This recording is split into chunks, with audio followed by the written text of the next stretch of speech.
Rogan. Joe Rogan what's sitting in today. What's up? What's happening, man? I'm sorry I'm late, but I had a... What's up, dude? Cool. I wrote a tirade about Carlos Mencia on my website this morning. I stayed up all night. I stayed up all night. I got to my hotel room at like, I don't know, like 5 o'clock in the morning. Yeah. And I was like, shit, let me just like sleep for like an hour. And I'm like, fuck, I gotta write this. So I sat down at like 5 o'clock in the morning. I had a Red Bull. This was like number 3. You wrote that this morning? Pot lollipop. Wait, what is that lollipop? It's a pot lollipop. Pot lollipop? Are you kidding? No, I'm not kidding. What does it get you fucked up? Oh, fuck yeah. Yeah, dude, if you don't smoke pot, this will put you on fucking Pluto. You'll be like pinned to Pluto, spinning around in space. This is going to be the best show of the week. It is 7:17, and I am guaranteeing this is the best radio show of the week. This is why I stayed up. I got an email the other day from this guy in Tucson. Shows up with a Red Bull and a pot lollipop. Yeah. Fuck it, bitch. I guess you got to roll. I guess we just wrap up the whole gas talk. What are you talking about, gas? Well, yeah, it's expensive. Let's move on. No, really fast. No, really fast. There's some dumb gas station in Jersey that's selling it for $2.67 instead of $2.87, and people are losing their minds over it. So, wow. And the news has to do a ton of coverage on it, and we're thinking of we're going to probably attack the live TV crews today down there. We'll see. I guess that's it. We'll get back to that some other day. It's funny, you knew to drop it, yet you still went back into it like there was going to be something. I'm a radio guy. I got to wrap it up a little bit. Just wrap it up. Gotta make it tidy. And acknowledge it like, okay, we're going to take that and we'll put it over here. Because, look, all the phones are going crazy. Like, yeah, let's talk about gas for 20 minutes. Why people need premium. I got to talk to Eric in Colorado. All right. Eric. Hey, Eric. Yeah. Quickly, why do you need premium gas? All 3 of my cars require premium unleaded. What is that? What car? I've got a 2001 Audi with a twin-turbo V6, and I've forever. got a 2004 Dodge pickup with a Hemi that's a high-performance upgrades on it. And anything less than 91, which here in Colorado it's 91 octane, yeah. They run like shit. Really? What, your turbos? Yeah. So all your turbo vehicles need the premium? Yeah. Very I mean, good. We've tried running like I said, the lower, no one needs premium. Yeah, well, we've tried running the lower grades, and the cars don't run worth a shit. All right. You don't do the premium gas, do you, Joe? Yeah. You do? I don't give a fuck. He doesn't care. He don't pay attention. Clear the phone lines. Joe Rogan's got some shit to get off his... All right, so this is what happened. Go I ahead. get this email the other day from this guy who's a radio DJ in Tucson. Ouch. Who says that Carlos Mencia was talking shit about me on the radio. Do I want to listen to it? I say, okay. So he sends me the audio file. Mm-hmm. And it's Carlos basically saying that he came to the Comedy Store and that he went on after me and that everyone in the Comedy Store calls him the Punisher. Like, he's completely out of his fucking mind. And that the only reason why everybody says he steals jokes is because they're jealous. Which is insane, because have you ever heard anybody saying that Chris Rock steals jokes or Dave Chappelle steals jokes? No, but they're more jealous of Carlos Mencia than Chris Rock. All right, here's the problem with this guy. He lives in such a shallow glass house. Carlos Mencia claims to be Mexican. His name isn't even really Carlos Mencia. That's a fake name. His real ethnicity is he's half German and half Honduran. And his real name is Ned Holness. This is real. Wow. This is all real. Mitzi Shore invented that. the name Carlos Mencia to ingratiate him with the Latino community of Los Angeles. Mm-hmm. So this fucking retard... His name is Ned? Yeah, his name is Ned. Yeah. He's got a fake name. I mean, this guy's so fucking stupid. His whole reasoning for why people call him a thief is that they're jealous. They're jealous of him. This fake fucking Mexican living this fake life, stealing people's material. All right, so what he says is basically that... I got the audio, by the way, if you want to go through it. What, him on stage? Yeah, no. Oh, of the show? Yeah. Oh, that's beautiful. You want to do that, or what? It's short clips. We can. Sure, we can go on. But what's even better is what I did is I put the audio on my website, and I hired a personal cameraman. So my cameraman happened to be there the day Carlos claims that I was watching him from the stage, and instead what we have is me on stage and him watching me. Pacing around the room, watching me. The guy imitates everyone, including me, all the time. He steals from everyone, whether it's George Lopez or Paul Mooney or old Richard Pryor albums. The guy's a fucking idiot. And all he does is rehash other people's shit or rewrite other people's shit. You know, you do a joke about going to the fucking zoo, whatever it is. And if it kills, he'll do a joke about going to the zoo and just rewrite your shit. He's a weak-minded fucking simpleton, and he doesn't know that people know he's a weak-minded simpleton. Wouldn't it be great to be able to, like, hear this shit and then go like, fucking Rogan, I'm gonna kick his ass. But Rogan's such a fucking animal. You can't kick his ass. Well, I mean, why would you want to kick my ass? Because I'm telling the truth? That's the crazy thing. I'm not running around saying that great comedians are shitheads. I love comedy, and there's the whole point. The thing that I wrote on my website, joerogan.net, the whole thing I wrote this morning at 5 o'clock in the morning with no sleep, is that I'm a huge fan of comedy. To this day, still am, always will be. You know, if I'm at the Comedy Store and Chris Rock shows up, dude, I'm the first person who wants to sit down. I want to watch great comedy. I love it. I love somebody who's got a unique point of view. I love somebody who comes up with some new shit that they crafted. I know this guy sat down on his computer and wrote this all out and tried it on stage in 15 different comedy clubs, and then boom, there it is. You're like, whoa. Like, I remember when Rock was at the Comedy Store and he was working out his Oscar shit. Dude, like me and like 10 other guys sat in the back of the room, fucking howling, loving it. Love comedy. Hate fucking thieves. That's all it is. I hate fucking thieves. Does it fucking infuriate you? I know the kind. I don't know Ned. Just call him the phony Mexican or Carlos Mencia. That's what we call him. What he's talking about, like, the most brutal thief isn't the guy who just takes your whole joke. It's almost like Mad Libs. Like, they'll just, like, say he's saying you go to the zoo and you got a bit about a gorilla. He makes it an orangutan. You know what I mean? Yeah. He was taking Dane a Cook shit. did that to he me. was taking a dump. Dane blah, Cook blah, blah. did that to me. He did it on Premium Blend. He did my joke about fucking tigers. He did it with rhinos. Genius. Fucking genius. You know, there's so much of that shit going on. It's fucking insane. It happens in radio all the time, too. Of course it does. But the new thing in radio is like, everyone steals from everyone, so it's okay. Fuck that it is. You know, I love when you guys do something, you credit people. That's the way to do it. And that other douchebag that was, you know, doing your shit on Channel 152 that you guys were torturing for a few days. Jim Phillips? Yeah, that fucking idiot. That was awesome. That was fun, wasn't beautiful. it? That was one of the last shows I listened to before I got a new car, and I have to get XM in my new car. Joe, you ever have somebody come up to you, right? You just did your set, you killed, some bit just killed, and somebody comes up to you and is like, yeah, you know, I used to do some shit like that. And you know they're lying. Oh, yeah. Yeah, I used to do a bit like that, but it's a little different. You don't have to worry about it. You can still do it. You can still do it. Thank you. They give you permission to do your own. Weak-minded cocksucker. You know the best one I ever got? I had a guy actually say, you know what, I was thinking of doing some shit like that. That's funny. It's just like, after I said it? And then, coincidentally, they bring back their old material that they It's never so did in brutal. the first place because they now set it up And by what's- saying that they used to do that material. Yeah. That's wonderful. And what's really brutal is comedy clubs don't do anything about it, man. I mean, it's just the most frustrating thing in the world for a comic to know that your art, what you do, what you put out, is supporting this club, keeping it together. But these people like fucking cannibals, and they hire these scumbags, these fucking thieves, these just fucking simpleton cocksuckers who can't come up with anything. These weak-minded motherfuckers who just rehash your shit. And these comedy clubs hire them, and they expect you to all work it out. They expect. I've actually heard that argument. Hey, you guys got to work that out with yourself. You fucking no! He's a thief. You fucking know. No one calls someone a thief that's not a thief. There's not one person I've ever heard called a thief that's not a thief. Have you? Have you ever heard one person called a thief that's not a thief? It doesn't exist.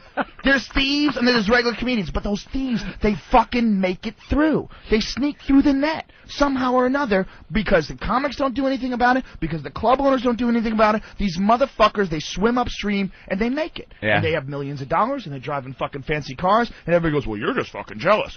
And you're just sitting there going, holy shit. Holy shit. Is this for real? Is this for real? I guess in comedy it's just completely accepted. It's not. These people are fucking pussies. They're afraid. They're afraid of conflict. They're afraid of standing up. It's less accepted in comedy than radio, definitely, because these guys are always bitching behind the scenes. Yeah, but they're bitching behind the scenes. But then, like you said, the comedy clubs don't do anything. Well, the yeah, comedy clubs, the comic is probably the last priority in the comedy club.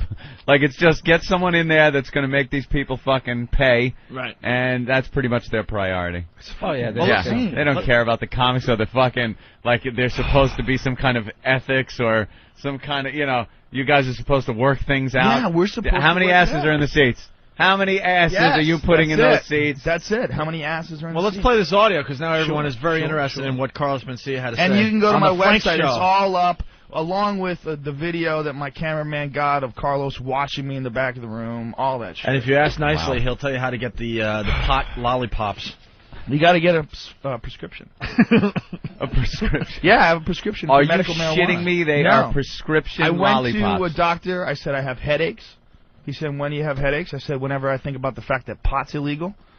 And they just fucking write you out a piece of paper, and you go to a cannabis club, and you can buy weed. And a cannabis club? Dude, I have pot soda. I have pot lollipops. If you just were locked in my house, you could get high for 6 months. You would never have to leave. I've never seen those at a pharmacy, though. No, they don't exist at pharmacies. How do you get a prescription? Will you take a prescription to a dealer? I'm gonna be there's fuck, I forgot where it's playing. Shit, it's on my laptop. There's the Stony Awards are in New York City Wednesday night, and Fear Factor won for best. It's the High Times Awards. All right. Fear Factor won for best reality show, and I won for best reality show host.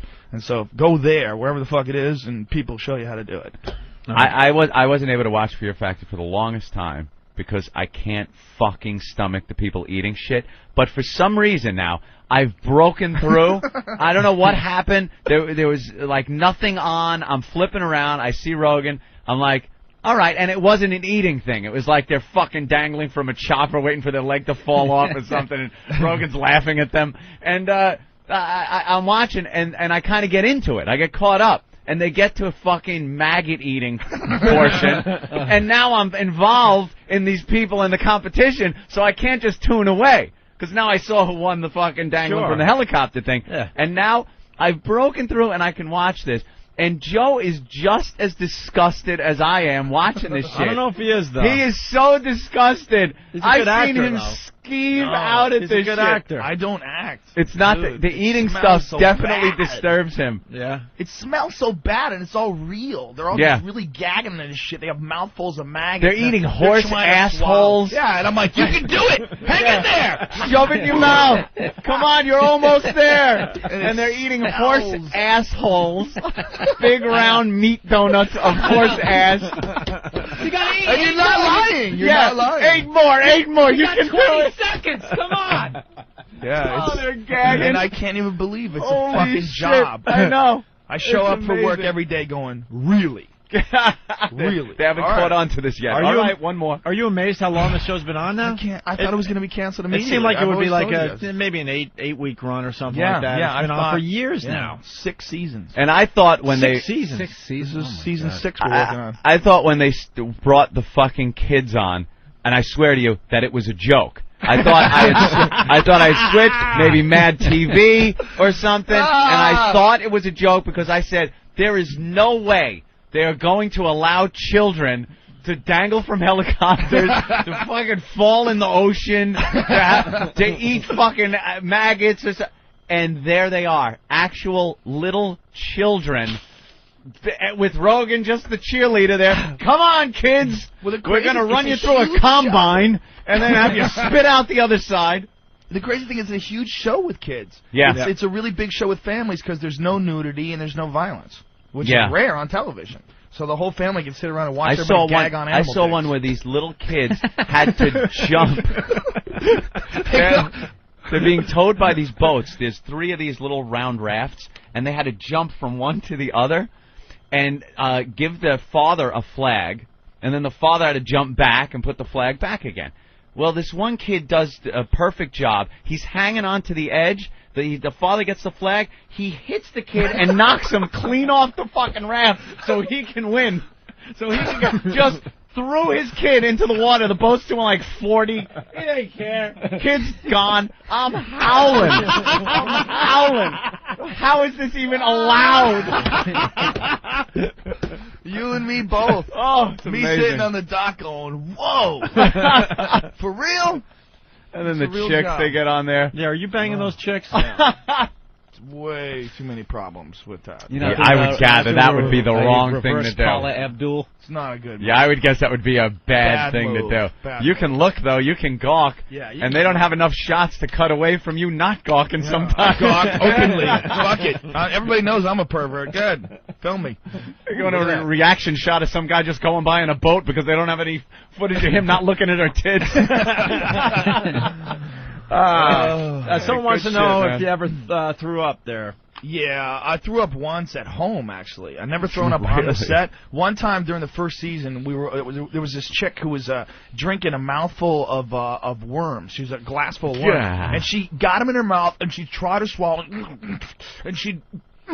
Like violent, like a cat, like you know when a cat just pukes up the hair. And this violent noise, and she couldn't touch it with her hands, so she's like scooping it up with the glass, man. and she gets it back in her mouth again. Her hand is fucking shaking, and she's sweating, and tears are coming out of her mouth, and she's gagging. I'm at home, I just, I put my finger over my mouth, it's running down my hand. I ran into the sink, just chucked my burrito all over the sink. Oh my God. My girlfriend is laughing her fucking ass off. She was just crying. One of the worst things. Joe comes out. How was your day at work? Oh, they had this. Well, it was on television. Projectile vomits. Watching it live didn't do it to me, but watching it on television with the close-ups and the music. Yeah. Like every time Yep. they're like gagging the music. I'm like, no. Whatever. The worst is when those maggots are put in the fucking blender and pureed into this white nastiness, this yellow pus-like consistency with just maggot shell all mixed in, and they have to drink this. The smell, I think yeah. I would rather do that than actually have them alive in my mouth. Really? Crawling around. I've never seen the maggot. When I have to transfer it from one thing to another. Oh, that's nothing. The big mouthful. Mouthfuls are nothing because you spit it out, you hold it in, you spit it out. It's but the swallowing. That's the hard part. And then the meat byproducts that you guys come up with the horse's ass and the other thing. Watching people anymore. eat that. Can't do horse really? anymore. Why is Too many that? people complained. Really? Too many horse lovers Oh complained. my God, PETA. Yeah, no, horse lovers. Well, PETA must just hate the show anyway.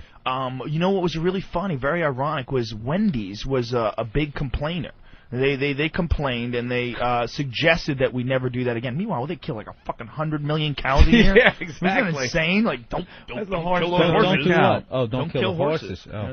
We don't even kill them. I mean, we just find the people parts. eat horses. It's a common And thing a lot of the all over horses world. used for other things, Wait, and I'm sure the stuff that you're using for them to eat the is hell's eating supposed to be used for horses? other stuff. I don't know, man. Wasn't that an episode Not of in All this in the country, Family? right? Wasn't that an Yeah. episode of All in the Family? Edith served Archie some horse, Right, and it was right. cheaper than steak, and he enjoyed it. There was like a lot Yeah. of guilt involved. She had And it to was tell all meathead Remember making horse jokes as he was Yeah. eating it.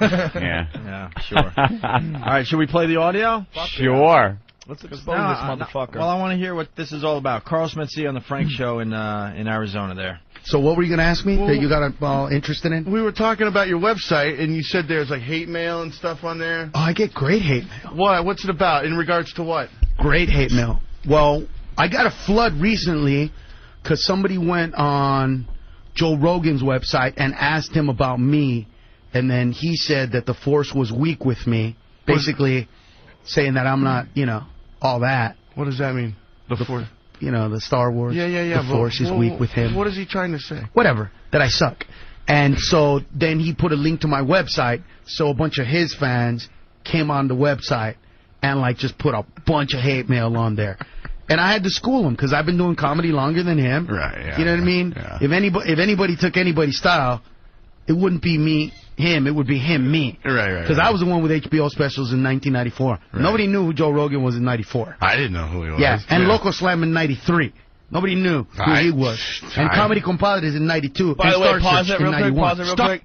Totally different style back then than he has now. By the way. Yeah. Totally different style. Different. Much more the Latino angle. Much different. Much influenced now by a bunch of other people, including me. All right, go ahead. And Comedy Compadres in 92. And Star Search in 91. Star Search. Star Search champion in 91. Thank you very much. Yes. 4 stars from the judges? So I'm just saying, hey, I won. That's all that matters, Whitey. Why you gotta bring a beaner down, dude? Why you gotta bring me? Did you get 3.5 stars? Hey, I got the championship, bitch. How about that? Why you gotta technicalities? Even if no one showed up, he still won. Thank you. Thank you very much. Thank you very much.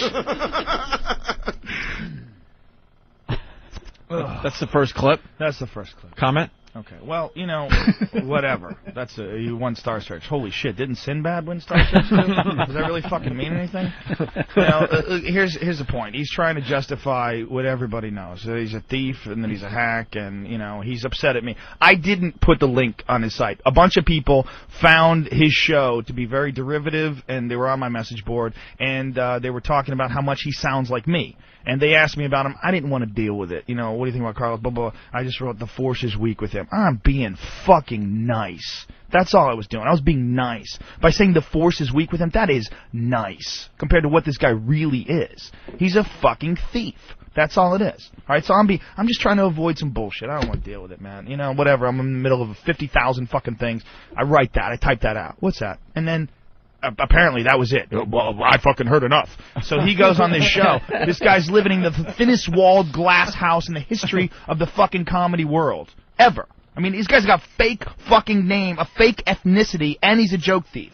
There's nothing genuine about him. And yet this dumb motherfucker thinks he's going to get on the air in Tucson, and I'm not going to hear about it. But thank God this guy, Frank, emails me and sends me this. Kudos to that guy. That guy, that's a fucking nice move. All right, let's go to the next clip here.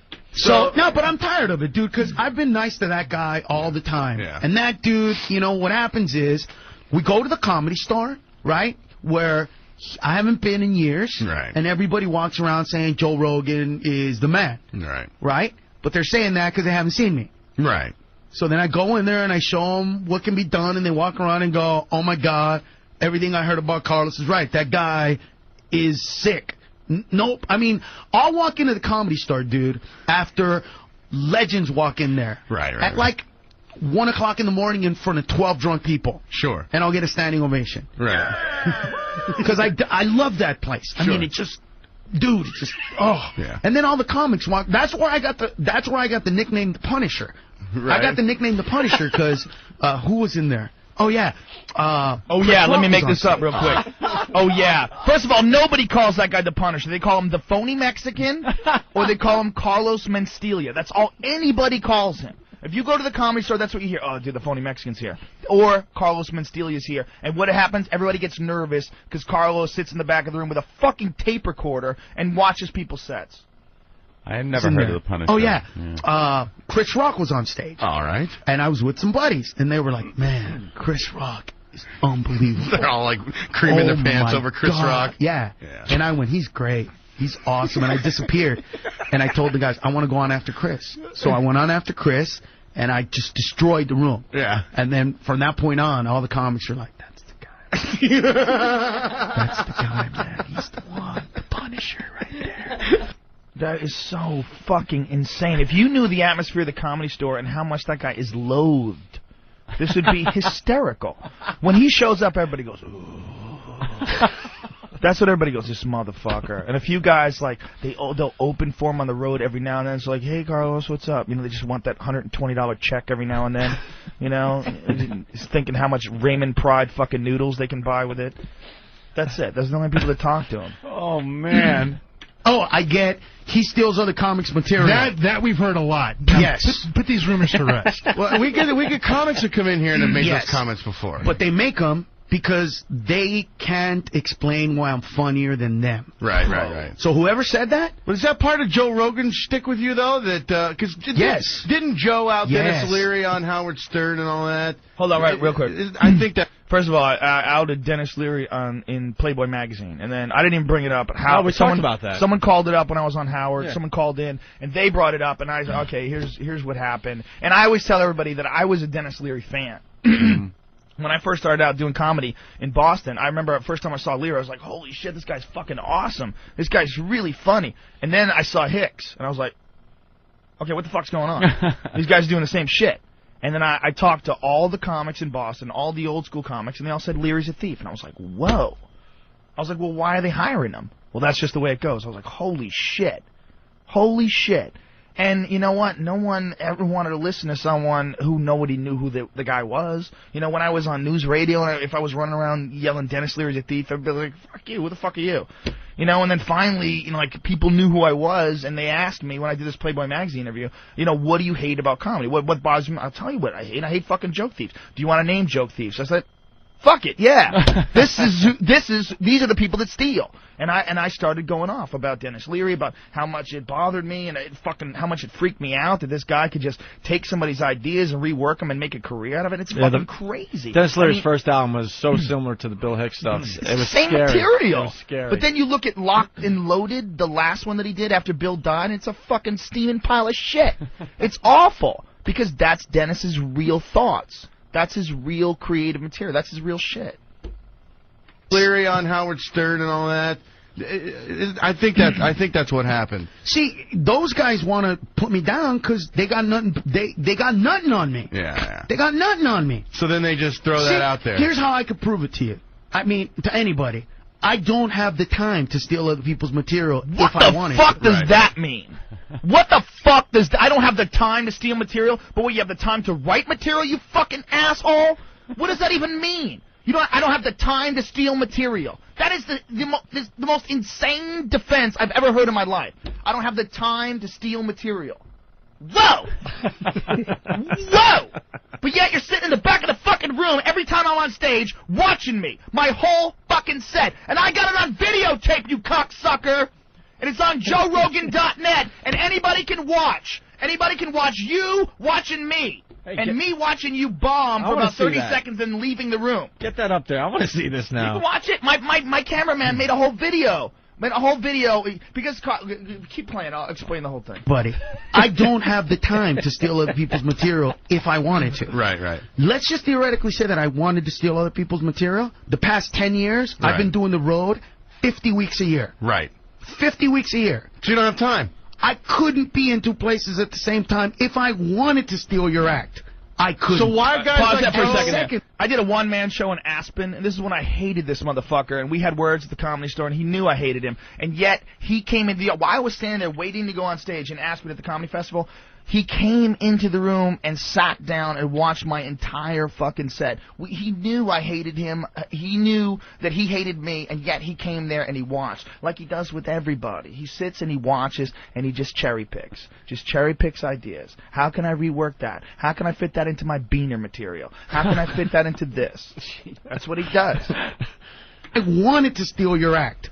I couldn't. So why are guys like Joe... And secondly, they can't do my jokes. So why are they saying that? Oh, those jokes are so fucking hard to do. Fuck!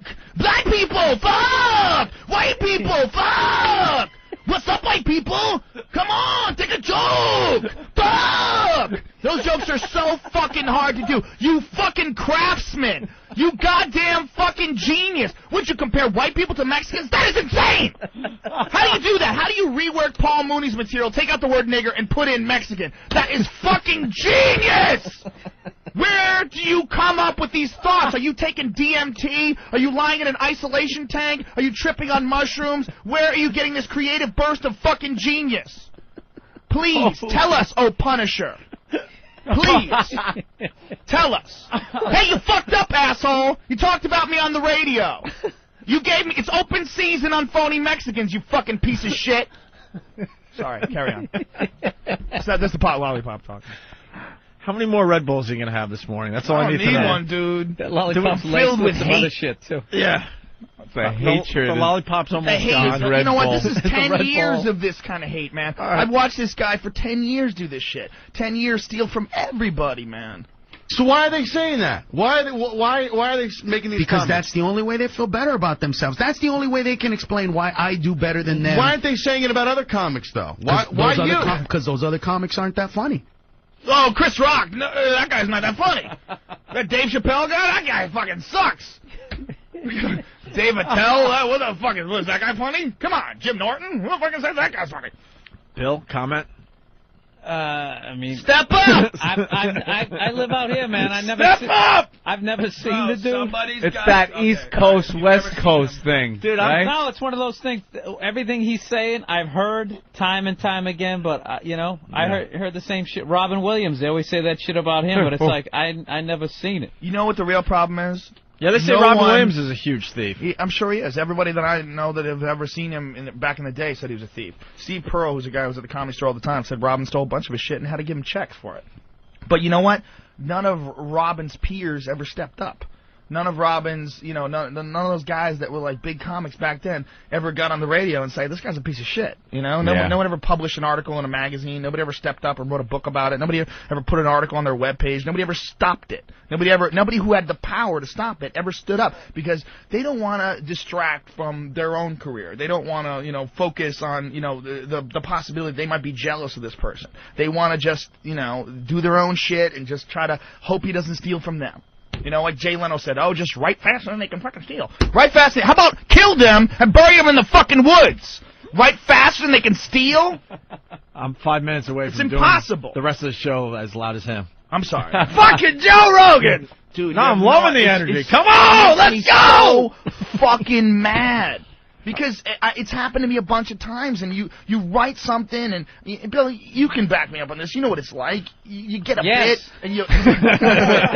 Yes, I do. Bill Burr doesn't have a network show yet, so. You know, you come up with an idea, you tweak it, you find the right way to do it. West Coast, man. I don't. You know what I mean? I can't. Well, but it's not even him. I'm talking about joke thieves in general. There is a West Coast, East Coast comedy thing going on. So there's no joke thieves on the East Coast, right? No, I'm just saying that, you know, cool. I would trash a guy if the dude stole one of my jokes. I saw him do it. I definitely knew it. I've heard all this shit about Carlos, but you know, my whole career has been out here. I don't even get half it. I didn't know what a fucking beaner was. That's like how, when he's like, I know what you're thinking. They finally gave a beaner a show. And my girl looked over at me. She goes, what's a beaner? That's my only thing about him. He does his act like everybody grew up right outside of San Diego. All right, we got 2 more clips here. They're short. It's true. You're right, actually, Frank. It was Joe Rogan to Dennis Leary, and Dennis Leary actually came out and called him out on it. Yeah. And Joe just cowered. Why is Joe hysterical? You didn't cower. By the way, I was following that whole thing. There's no cowering, dude. From Dennis Leary, was he gonna cough on me? What's gonna happen? That's an easy one. You could just get all the CDs and see which one was done there's first. No cowering. You know what, man? I get Bill Hicks' Relentless, and then get Dennis Leary's first album, and you'll see. And I'm aware of this. Yeah, and I'm aware of this really intimately because the producer of all of Bill's albums is Bill's best friend, Kevin Booth, who's a really good friend of mine. So I got straight information right from Kevin, who told me exactly what Bill was going through, how Bill was freaking out, how Bill and Dennis were friends in the clubs, and he couldn't fucking believe that Dennis was doing his shit, and Dennis was doing shit that he did on an album, and he's doing his No Cure for Cancer thing. He's like, this is insane. Like, how do I stop this? Was it just accepted back then? No, man. Just nobody did anything. Nobody stepped up and said, hey, fuck you. You know, nobody stepped up. Nobody stepped up. No, that's what it is. Once you get to the point, if you're putting, you know, asses in the seats, they don't care. So it's up to you guys to kind of like police Club the thing. owners don't give a fuck. But what about you guys policing the thing, making it uncomfortable? That's what I'm doing right guys? now. That's what I'm doing right now. Take him to the octagon. That's what we're doing right now. Take him to the octagon, Joe. We're making the phony Mexican uncomfortable right now, and I want everyone to know. UFC rules. Come on. But kick some ass. You need a lot more of the, you know, your fellow comedians to step up. Well, you know, absolutely. You guys got to police your own. You know what? He fucked up. Because if he wasn't talking shit about me, I wouldn't be talking about him right now. We would be talking about whatever. Well, because we've gone after a bunch of radio shows recently, and their excuse was, everyone steals, so it's okay. And we're finally saying, no, it's not okay. It's just not okay. It's not. And I heard Chuck Liddell ripping you off. What are you going to do?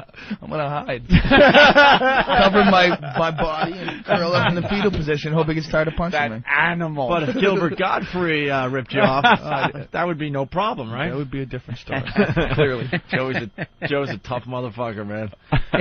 Leary actually came out and called him out on it. Yeah. And Joe just cowered. Yeah, why is Joe true. all of a sudden determined that he's the arbiter of comedy and he's going to put everybody in check? What's up with Joe? Because I don't know, man. It's insecurities. It's like, look, when I go on stage, okay, this weekend, for example, I'm going on stage with 11 other comics. Okay. We're doing 12,000 seats in L.A., 20,000 seats in San Jose, California. Right. All right. So we're doing this huge venue. I'm telling you right now that from a competitive standpoint, I want to be the funniest guy on that stage. Just like I want to kick everybody's ass. It's just like everybody in radio that does morning radio. They want to be the funniest show, the most popular show. Sure. But at the end of the night, that doesn't matter. Yeah, you're right. Because it's all about putting the effort forth. I think the force is with you, Carlos. Don't listen to that Joe Rogan. Wow, that guy's really funny. The guy at the end there was really funny. I like that line. Did. Well, probably got a big laugh in Arizona. So, what? Let's keep going with the clip because at the end of it, this is the last clip. Yeah. You want to hear the greatest story? Here's the greatest story. Go. Here's the greatest run-up story to that. All right. Joe was on stage 2 Fridays ago, and then I went on after him. Oh boy! And he got off stage, and he was just like watching me. Pacing, and I could see him like look in the back of the room, and then I'd get a huge laugh, and he'd walk out, then he'd come back and get a huge laugh, then he'd walk out, and then I got off stage and I left. And the next day, I got a phone call from some of the comedians, and they're like, "Dude, we don't know if we fixed it, but we made him admit it." And then, well, listen to how full of shit that sounds. I mean, if you're someone who knows how to read people when they're lying and making things up, just replay just that. We made him admit it. Listen to this. All right, hold on. I gotta do a little something here. But we made him admit it. What the fuck are you talking You're a about? psychologist too. They made him admit it. They made him admit it. What? Admit. Yeah. Well, what? He'll play it again. Oh, I will. No, I mean he'll say it again. He'll say what it is. They're like, "Dude, we don't know if we fixed it, but we made him admit it." And then made him admit what? So here's what they did. They he was talking smack about me, and they said, "Dude, you can say whatever you want about him, but you know what? He doesn't steal people's material. He's great." And you know what? Right. He kills. And you have to admit that. You can say you hate him, you say you don't like him, but you have to admit that he kills. And he was like, "I will not admit that." And they're like, "You have to, dude. You have to admit that he kills." And they're like, we talked to him for an hour, and at the end of an hour, he finally said, all right, I admit it. All right. He said, and they quote that he said, "Fine, he kills. I don't know how he does it. I can't explain it, but he kills." And then they all just walked away, and I was like, "Yes, I am the Punisher!" And then I whacked off. Now, the comedy gods shine upon thee. That's why it gets a standing ovation. Now, here's the beautiful Did thing. you hear the hole, Anthony? Yeah, So the whole gross. added in her. Yeah, the hole. Every morning show has to have a hole that absolutely nothing. But here's the beautiful thing about it. What he's describing, Yeah. I actually have a cameraman that follows me around at the Comedy Store because a bunch of my buddies come to the Comedy Store, and a lot of times we're hanging out in the parking lot, some really funny shit happens. And we videotape it, and I edit it, and I put it on the internet. Yeah. Well, my camera guy was there for this night, and he videotaped Carlos watching me, okay, from the back of the room doing exactly what he claims I was doing, pacing around the room, watching me from a bunch of different angles, and then he also videotaped me afterwards going, "Dude, I just don't, he's talking about nothing. He's just saying nothing. He's a fucking idiot." Saying that for 1 minute. That's how I talked about him, for 1 minute. That's it. That was the whole thing. We got all of it on videotape. All of it. Including this audio, so we have his audio over the reality. And my camera guy edited it all together with a Mexican song. And it's beautiful. And it's on JoeRogan.net? Yeah, you can go watch it. Anybody can watch, along with a guy getting fucked to death by a horse. That's on my website, too. Oh, we talked about that on the Isn't show. that beautiful? You got to get your XM back, man. I know. Well, I got it in my truck. I just got a new car. I haven't. Is that video clip of that guy getting drilled by the getting horse? saw that today. where the horse yeah. puts it in a little bit, Yeah. and you're like, wow, that guy's taking a lot of cock. And then the horse goes, and just buries it, and you're 3 feet of horse guy. I was stunned when he put it in like a foot. Yeah. It was like a foot of horse dick. The guy's holding it back. Yeah, the guy's like holding it back, like his oh, hand. just want that much, just that much is cool. And I'm watching and going, oh my God, that guy's taking a foot of horse cock.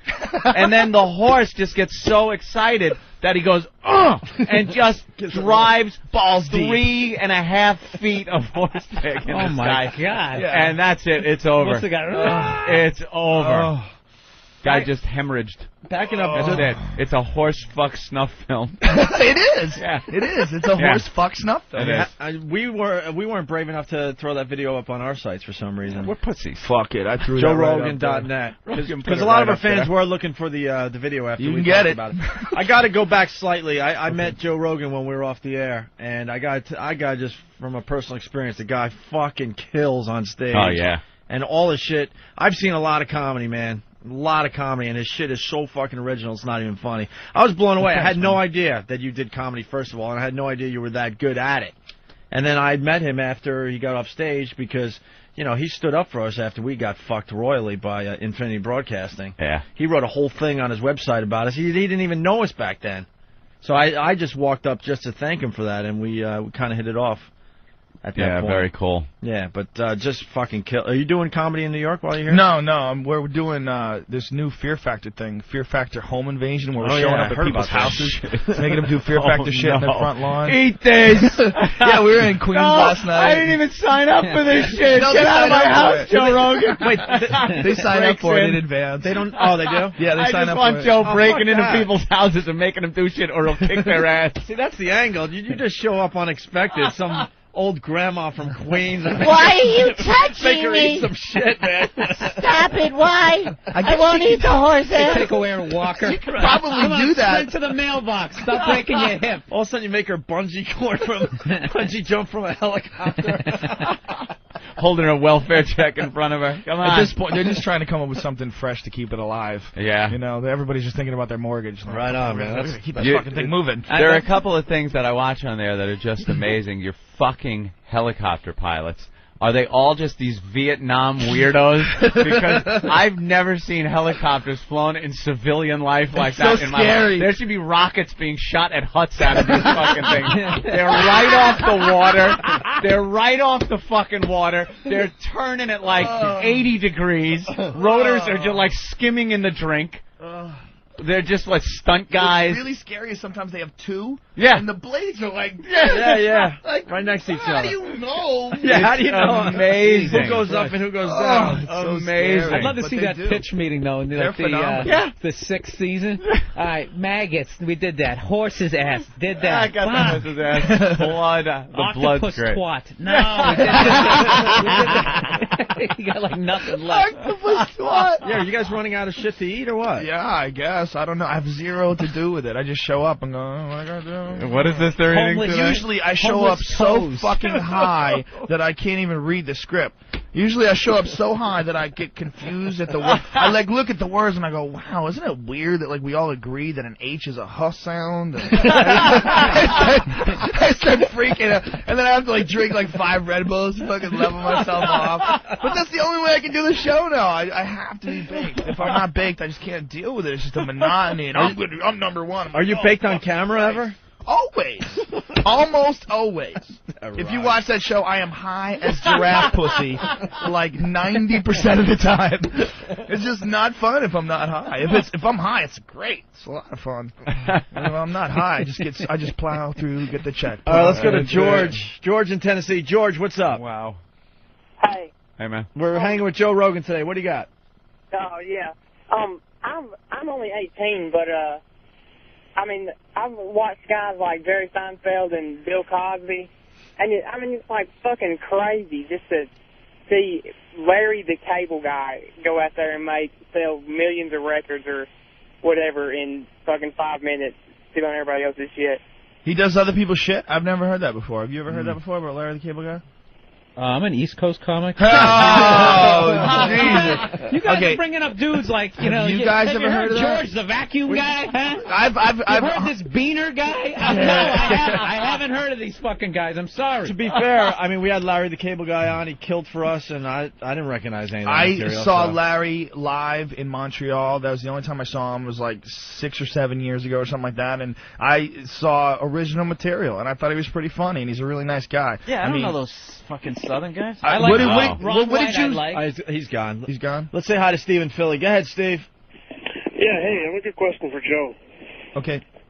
What happened to that guy that bobbing for rings in the blood? Oh, that crazy dude? Nothing. Yeah. No, he always wanted to come back and do the show again, but they never let him. But yeah, that guy was nuts, man. What was the story about again?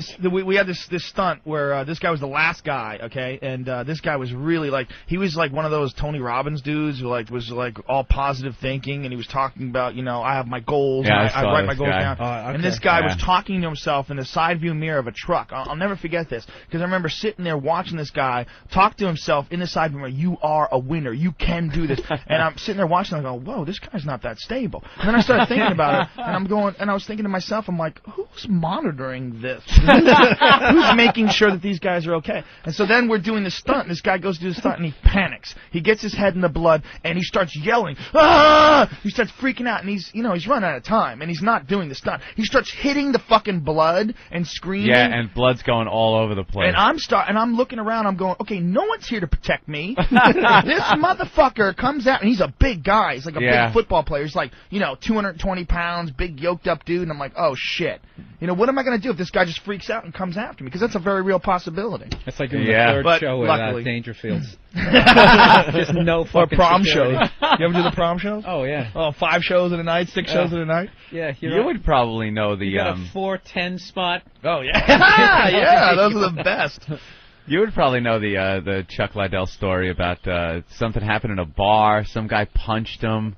Who was talking about that? We had him on the show the other day. God, was it one of the... Oh, who the hell? Yeah, I don't remember. But there was some story about Chuck being in a bar, and some guy just wanted to see if he could knock him out, ran up to him and punched him in the gut. That's and probably ran. not true. I wouldn't think it would be I would have true heard either. I would have heard it. Yeah. I definitely would have heard that. I mean, maybe not. Maybe Chuck just said, I fucking didn't really hurt. And what and he never told anybody. lunatic would run up to that guy You'd be and hit him? amazed, man. I mean, didn't you hear the stories about, Mike Tyson used to always talk about how guys would come up to him and test him when he was the champ. There's crazy people out there, Kind man. of Can nuts. you imagine? What's wrong with you? There's some crazy people out there, man. Never second guess. There's always people crazy enough to pull off anything. Who do you think is out there that's could take Chuck down? There's not too many guys. I mean, look, he's lost before, but he's avenged 2 of his losses. Yeah. And the only guy that he hasn't beaten that he lost to was Quentin Jackson. And that guy fights for the Japanese organization Pride. The only other contender, there's 2 other contenders, a guy named Shogun, who is out of Brazil, and a guy named Vanderlei Silva. Those are the other 2, maybe Ricardo Arona. But there's not a whole lot of guys that they're going to beat that guy. I noticed Ultimate phenomenal. Fighting kind of changed a little bit. Like, at first it was, you would get a kickboxer against, like, a grappler, and their 2 styles against each other, and that's pretty much all they knew. Now everyone seems to kind of know a little bit of everything. And I guess you have to survive. Yeah, I mean, some guys. I mean, still, some guys are so good at what they do that they can. Like Chuck almost never goes to the ground because he's a really he tries good wrestler. to avoid being taken down to the ground. Right. And he has a ground game. He does have a. He's very good on the ground. That's what I'm saying. You have to have now a ground. You can't just be a stand-up boxer now or kickboxer. Right. Because you get on the ground. With a grappler or something, it was over. It was done. You were fucking cooked. Yeah, not anymore. Now a lot of these guys kind of know a little bit about everything. Everyone knows at least submission defense. They at least know submission defense. And a lot of these guys, a lot of the really, really tough guys to beat are the wrestlers who just avoid being taken down, and they learn how to strike. They avoid being like Chuck Liddell. He's a great striker, but he's also a great wrestler. So instead of taking you to the ground, which he could do easily, he says, "No, bitch, I'm going to keep you up, and I'm going to fuck you up." I noticed on the rematch he had with what the hell was his name? Randy Couture? Yeah. Yeah, he kept him standing up. He kept it, like, it looked like he could have fucked that guy's day up. He was laying on the ground. Chuck's over him. The guy was dazed, and he punches him in the face, and then Chuck would back off. Oh, that's with Jeremy Horn. Jeremy Horn, that's who it was. Jeremy Horn. Yeah, because you know what he says. Look, if he go, I mean, the logic is if he goes to the ground, that's Jeremy's advantage. You know, Jeremy can protect himself. But it looked like to me, I don't know shit, but it looked to me like he could have fucking punched him 3 more times in the face. Maybe. Game over. But Jeremy Horn is such a tough guy, and he's so crafty, and that guy has so much experience that he might be able to weather a storm and submit him. You know, you never know. But if he stands up, Chuck's gonna kill him. So that's what Chuck. I'm with Joe on that one. You gotta fucking watch. It's on Dude, Spike now. It's on Monday night. Monday night on guy? Spike, and then Friday night on see, pay-per-view. It's amazing. Who was that guy who he kicked the dude in the side of the leg, and as he brought his leg back, he had completely compound, like both. Oh, his leg was kickboxing bout. I saw that on the internet. God. I don't know who that was. It looks but like painful. it looks like a boot. Oh, it's Yeah. insane. I saw And it he on the just internet. goes down, and his leg bends, and he falls down. Just pause for a moment. Look at Donald Trump's wife. Holy fucking Yeah. shit. He knocked her How up, did too. that motherfucker pull that off? He knocked her up. I wonder. He's a billionaire. Back to the show. When you get names on buildings out there, Insane. Yeah, when you go drive by a building with your so name high. on it, say, look what I do. Gold-plated skyscraper. Yeah, that's mine. When you could go and make them look up and see your name. Yeah. Insane. I can't do the Ultimate Fighting thing. You don't like it? You don't watch it? It just freaks Hey, me man, out. next Friday, if you Great. guys want to go, it's at Mohegan And Sun. would I'll hook love. you guys Is up. it Mohegan? Mohegan Sun, I'll hook you guys I up. got plans for Friday. Cage side seats. And would love. I God can't handle that. A lot of people ask where I'd my love line to go. is. I'm My bombing line at is my college line is cafeteria.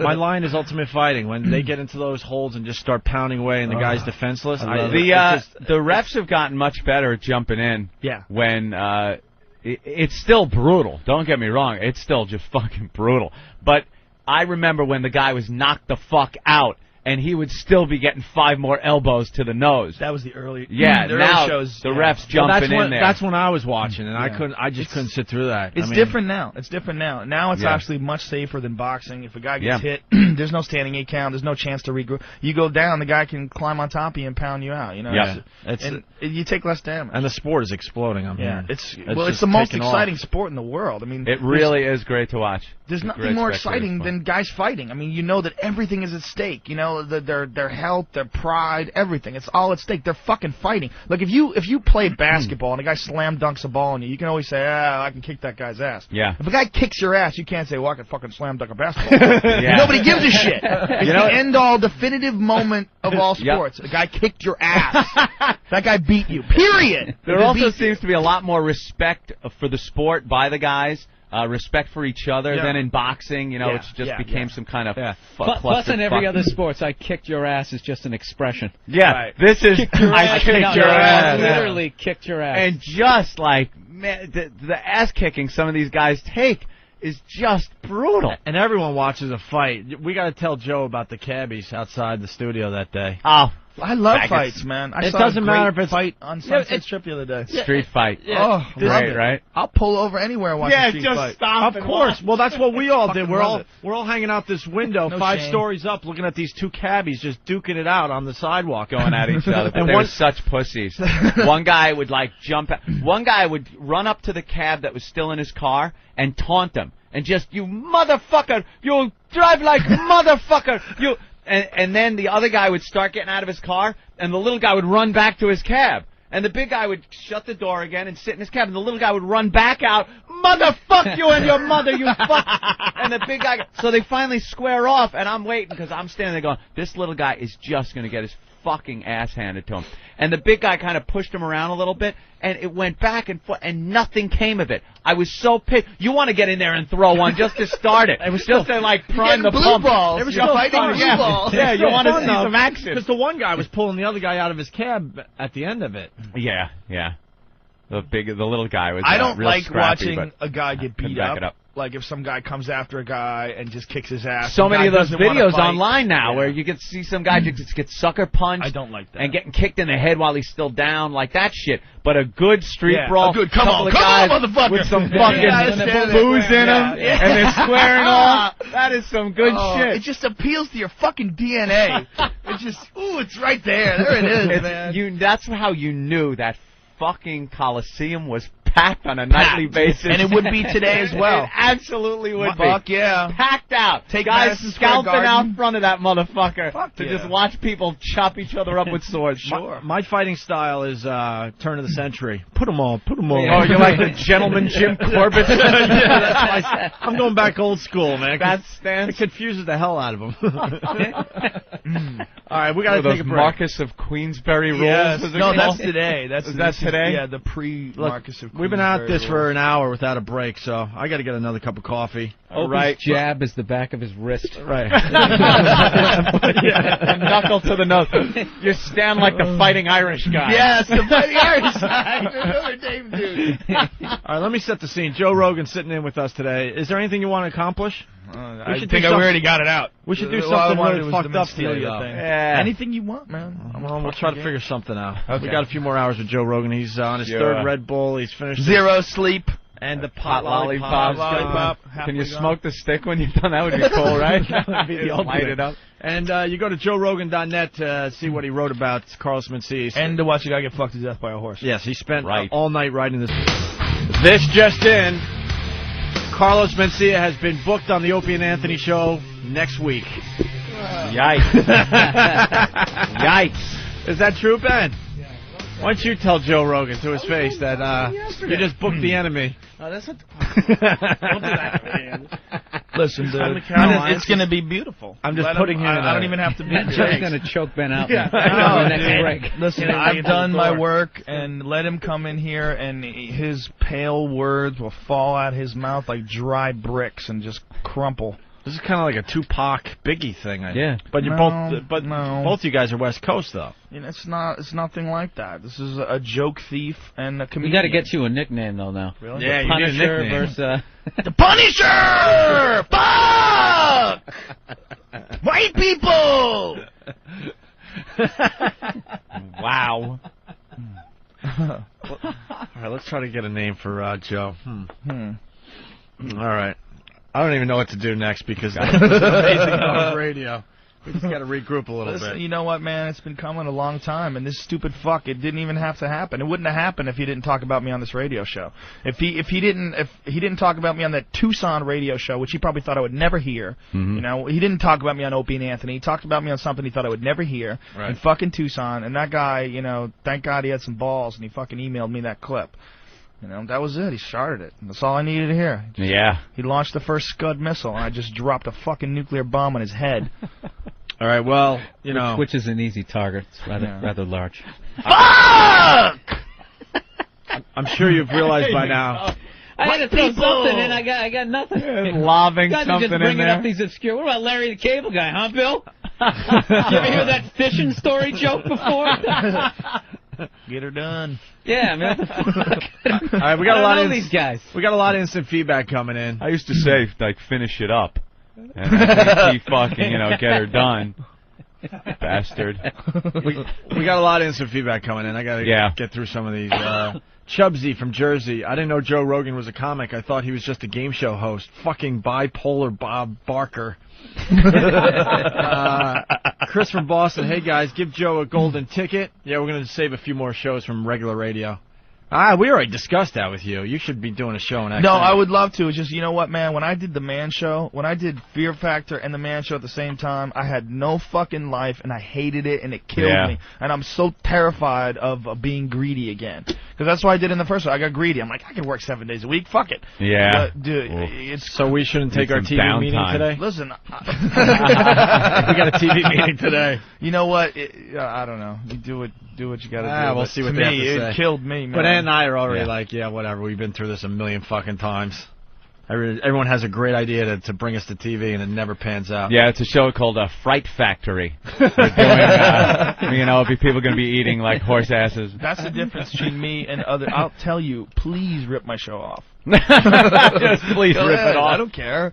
It seems like you're looking forward to the day they actually cancel you. You know what? Because I'm looking forward to the day where they won't let me be a whore anymore. That's what it is. It's like if they keep paying me, I have to keep doing it. It's too much fucking money. I just stop and I think about it. I go, how much?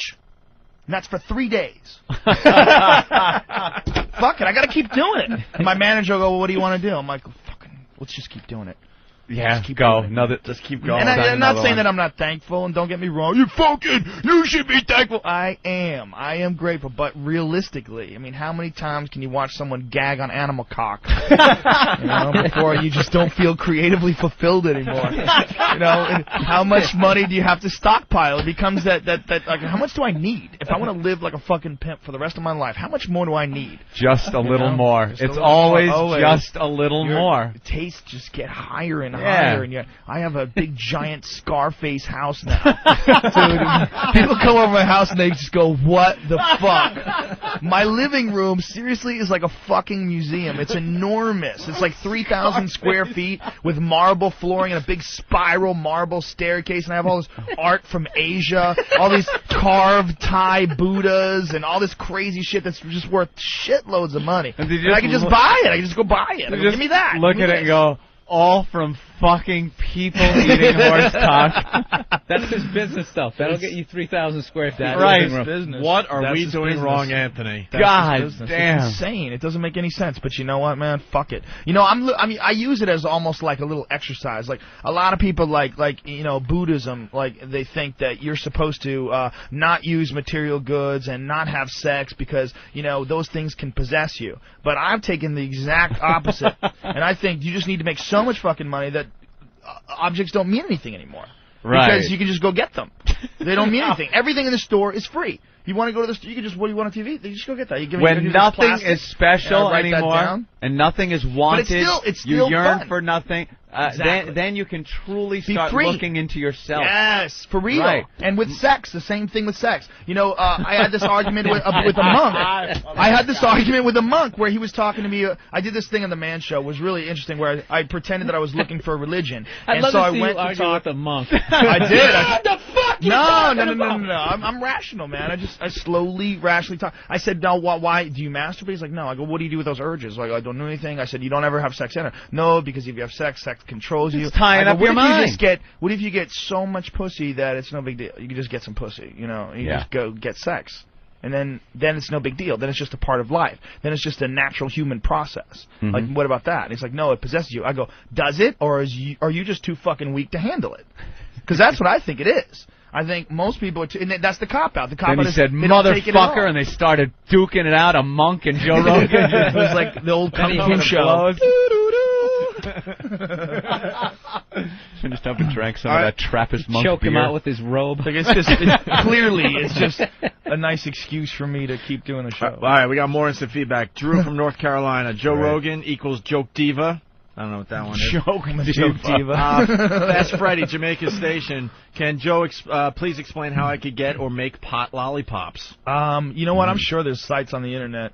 Just do a Google on how to make pot lollipops. The internet's just amazing. It's made everything available to people. It's awesome. You could buy any drugs you want online. People are doing that all the time. It's like, I want some Vicodin. Don't want to go to a doctor. Don't want to have to come up with that reason for a prescription. Little that Canadian Vicodin gets shipped right over to you. Cell phone. Now, right on your phone. How crazy is that shit? You can just get it on your phone. I mean, my phone has high speed. It's got that EVDO from Verizon. It's high speed internet access, really high speed. Just got that, yeah. It's like it's like broadband. It's like DSL. It's insane. I can watch video Fox clips. News. I can watch Fox News live on my phone now. It's amazing. Just like if I need info, And the video's info's not there choppy right at for all. me. No. That's what the future was about that no one ever figured it out. saw. Yeah. We always thought it was the tall circular buildings with the rings around it, the flying cars and the Mylar fucking suits. Yeah. But it turns out, I was just looking down the street the other day in front of a diner, and I looked down the street, and I said to my chick, I go, this is the same fucking street as it was in 1965. I mean, it's like one of those villages in Long Island where it's the same old fucking building, that telephone pole's been there for 40 fucking years, the street lights, the same fucking thing.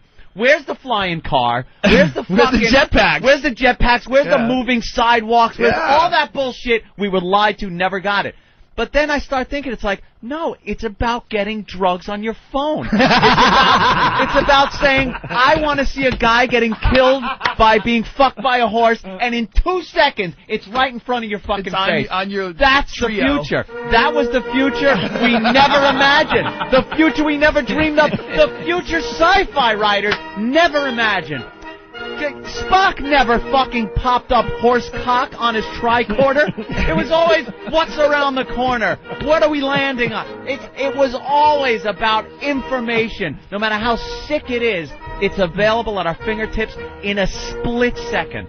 Thank you. I love it. You know, on Star Trek, they didn't even realize that we were going to have phones. They thought that was too ridiculous. They had a walkie-talkie. It was just a walkie-talkie. You know, they didn't even. I mean, we thought that's insane. A little tiny. Meanwhile, we're not flying to other planets. We got way better shit than them. They got the flip top. They got it at Radio Shack. Yeah. Over. And they would flip it open. Kirk out. And I love the fact that sometimes if there was interference and he'd tap it and go, "Come on, Scotty, Scotty," and turn that dial and you'd hear like, "Boo!" It's fucking analog. An analog. They haven't flip even phone. figured out digital. And now all that shit's right there. The flip phone. You're getting live video feeds on your phone. Internet, you can check your email, man, right there, right on there. the move, Quick. walking down the sidewalk. Yeah. During the Love break, it. did Steve help you out? Yes. Okay, good. We should talk about that. You had no idea, and now... Yeah. Okay. Steve is the master. No, he knows everything about the web. All right, Steve just hooked up Joe Rogan big time. Tony from whackbag.com. I just researched Carlos Mencia, and what Joe Rogan said isn't accurate. What? He was born Ned Mencia. No, that's not true. That's the Internet Movie Database. It's a lie. That's not his real last name. His last name is Holness. That's not true. He's lied to the Internet Movie Database. The Internet Movie Database, by the way, also says Brian Callen, who's a very good friend of mine, is my half-brother, which is not true. Really? Yeah, that's incorrect. It says half-brother to Joe Rogan. That's not true. There's a lot of shit on the Internet Movie Database. It's not true. He was born Ned Mencia and given the name Carlos by his aunt who took him in. His parents are from Mexico and Honduras. No, Germany and Honduras. Is Joe jealous because Mind of Mencia is actually funny? Sure, absolutely. Here's Terribly jealous. Here's the reason Internet Movie Database shouldn't be taken seriously. Here's for Jimmy Norton. Punisher. Jimmy Norton now works on nickname Lil Jimmy and Liddy. This is from Internet Movie Database about Jim Norton. Now works on the national radio show Opie and Anthony, XM Satellite Radio full time. Describes himself as a meaty-breasted little nothing. Grew up in Jersey. He's been doing stand-up for 15 years. And then trivia. Favorite song is Karma Chameleon by Culture Club. Enjoyed playing the game Monster Rain as a child. This is all on Internet Movie Database. So I think in order to update it, all you have to do is register. And you, as a citizen, can just put anything you want on people's sites. A rumor gets out. A rumor becomes that. And that's that. My friend Brian, I always call him my brother from a different mother. That's the joke, you know? Because he's a close friend. And it makes it onto the... Yeah, it's fact. Also, they just released a press release, Anthony. XM Satellite tops 5 million subscribers. Whoa. Oh, wait. Whoa, big announcement. It's official. Holy 5 shit. mil, huh? 5 million subscribers. Didn't we just announce 4? Yeah. God damn. Seriously, like They're what? just getting a million people at a clip now. Beginning of summer, maybe. That's when we first signed on, we were excited when they would announce a couple of 100,000 new subs. Well, we had our choice between the two companies, and at the time, XM had 2 million subscribers, and Ant and I were like, wow, that's a great place to start. And the little doggy company had like 50,000 or something crazy like that. They were nowhere. Yeah. And now, only a year later, we're celebrating a year on XM, by the way. Congratulations. It's coming Monday. Now it's 5 million. In one short year, they did 3 million. You know, I can't even listen to regular radio anymore. I've had this. I got a new car and I haven't got the XM in it, and I try to listen to regular talk radio. It's like they can't even fucking swear. Like they can't even get close to swearing. I mean, now it has nothing to do. They can't even talk about what they want to talk about. Even subject matter, they can't. It's insane. We were talking about our agent, and the one thing I did remember before I nodded off at the table when Bob Eatman was talking. Oh, my God, this guy's such a bore. Jesus Christ. Was the fact that now the FCC's whole thing is, well, we knew what you meant. And they're fining people on we knew what you meant. Because everyone knew what you meant. No matter what kind of code words you use, you could say, how can that hold up lick her cooch or lick her coochie. Coochie's not a bad word. Used in that context, it's still not a bad word. But they'll say, we knew you meant cunt, and you might as well have said it because now we're going to fine you like you did. Wow. Yep. Do you think that what they're trying to do is that maybe they know it's ridiculous and they're just trying to somehow or another scare people and slow down the inevitable shift to uncensored radio? I mean, they must know that rationally people are going to want that. They must know that if you put that out there, that people are going to want that. And so they're just trying so hard to suppress it that they're going way overboard. It's like when we did news radio, I remember there was an episode that we wanted to say penis. We wanted to say penis like 3 times. They said we couldn't. So we put it in the script like 30 times.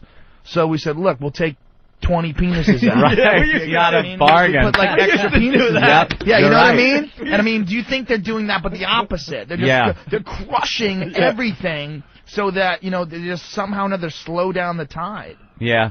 I mean, I don't know what it is. Why think it's more so just plain old politics, the commissions that they put in place, the FCC, and then the congressional committees that are in charge of the FCC. They say, well, we got to protect the children, and the voters go, hey, this guy's protecting my children. I'm going to vote for him. You know, that's what they're doing. Because who the hell comes up against shit like that as a politician?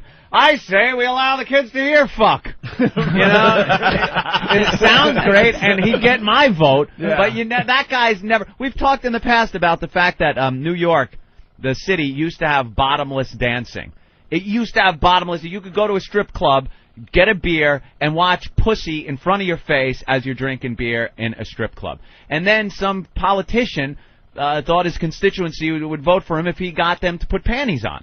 But once you do that, it's done. It's doctrine. There is no guy that could go, and I will bring back bottomless dancing.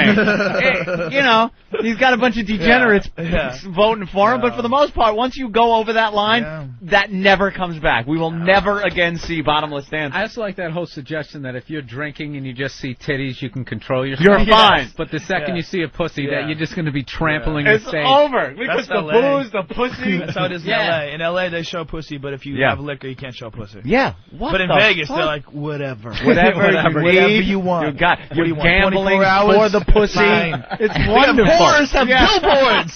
I'll come to your room and suck your cock. I mean, it's a billboard, practically. I mean, it practically says that. Gorgeous models will come and entertain you in your room. In your room. Whoa. I mean, she's not juggling ass. Paul. I'm showing you fucking card They tricks. pull up one of those stripper Domino's cars with a little whore picture of it. Hey, Jack LaLanne is on TV. 91. Oh, look at him. 91 years young today. This guy's 91. And he just proved that he could still lift his legs up. They were Is that what he's doing? Well, they were doing some exercises, and basically he was doing like knee lifts. He's all upper body, isn't he? Celebrating 90 years of healthy living. Oh, man. Really? And what about you, He Elaine? dresses like he's going to go work on an airplane. And blue coveralls. No, but I do. I work out every day. And, you know, he just turned 91 yesterday. Yeah, were you out Yeah, celebrating I late? did turn 91. And I'm on my he's way to goofing. 80. Okay. I can't afford to die. You robbed the cradle, Jack. That's how I get my exercise. Yeah, he did rather. Oh, You got talking about fucking his wife. Here, right? Yeah, let's go. Right in the chair. All right. You're sitting on. All right. Oh, so We're getting up or sitting? What are we doing? Well, Right Jack here. likes to do this one. All right, let's do the easy one. This is the one we did a minute ago. All right. He's in the chair doing One some knee chair in each chest, like exercises. that. And you folks at home, I want you to do it too. This is Yeah, you want to try it? help to get rid of that Go old. for it. Let's What do we do? In. I'm dying already, Jack. Let's go. Come on. It looks like we're in the movie theater. Oh my God, they're lifting their legs up. Now both together. Both You know what, legs though? together. Yeah. 91. Joe Rogan's doing it. This really deep pots you. That gets right there. Oh, he's Get touching it down her. in your thigh. You know what, though? How are we going to 91 depot fucking Joe years old. Rogan?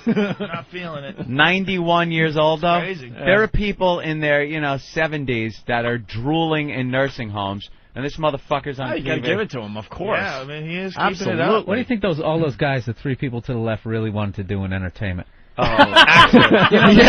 Totally. You know, they've all accepted an Oscar in their bedroom. Right. Like just fantasizing about that. Now they're sitting there with this fucking 90-year-old guy.